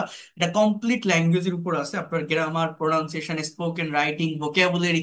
অর্থাৎ এই যে যেভাবে আমি লেকচার দিচ্ছি, যেভাবে পড়াচ্ছি, এই যে আজকে যে ক্লাসটা নিলাম, কিভাবে লং সেন্টেন্স গুলো তৈরি করতে হয়, সবকিছু এই বইটার ভিতরে আছে। ইন ডিটেলস এর থিওরি আকারে লেখা আছে। খুবই সহজ এবং সাবলীল ভাষায় ইংলিশ শেখার জন্য যা কিছু লাগে, সেটা এই বইটাতে দেওয়া আছে। ঠিক আছে? এটা যারা নিবেন এটা বুঝতে পারবেন। আজকেও অনেকগুলো বই চলে গিয়েছে, আপনারা অনেকেই অর্ডার করেছেন। তো যেটা বলছি, এ, যদি কেউ করতে চান জানাবেন, আর এখন কারো কোনো কোশ্চেন থাকলে বলতে পারেন। That's all for today. আর আগামীকাল সেম টাইমে আপনার ক্লাসে জয়েন করবেন, থার্ড ফ্রি লাইভ ক্লাসে। আগামীকাল রাত 10টায় আমি ক্লাস নিব। So that's all for today, thank you, আল্লাহ হাফেজ, and see you in the next class.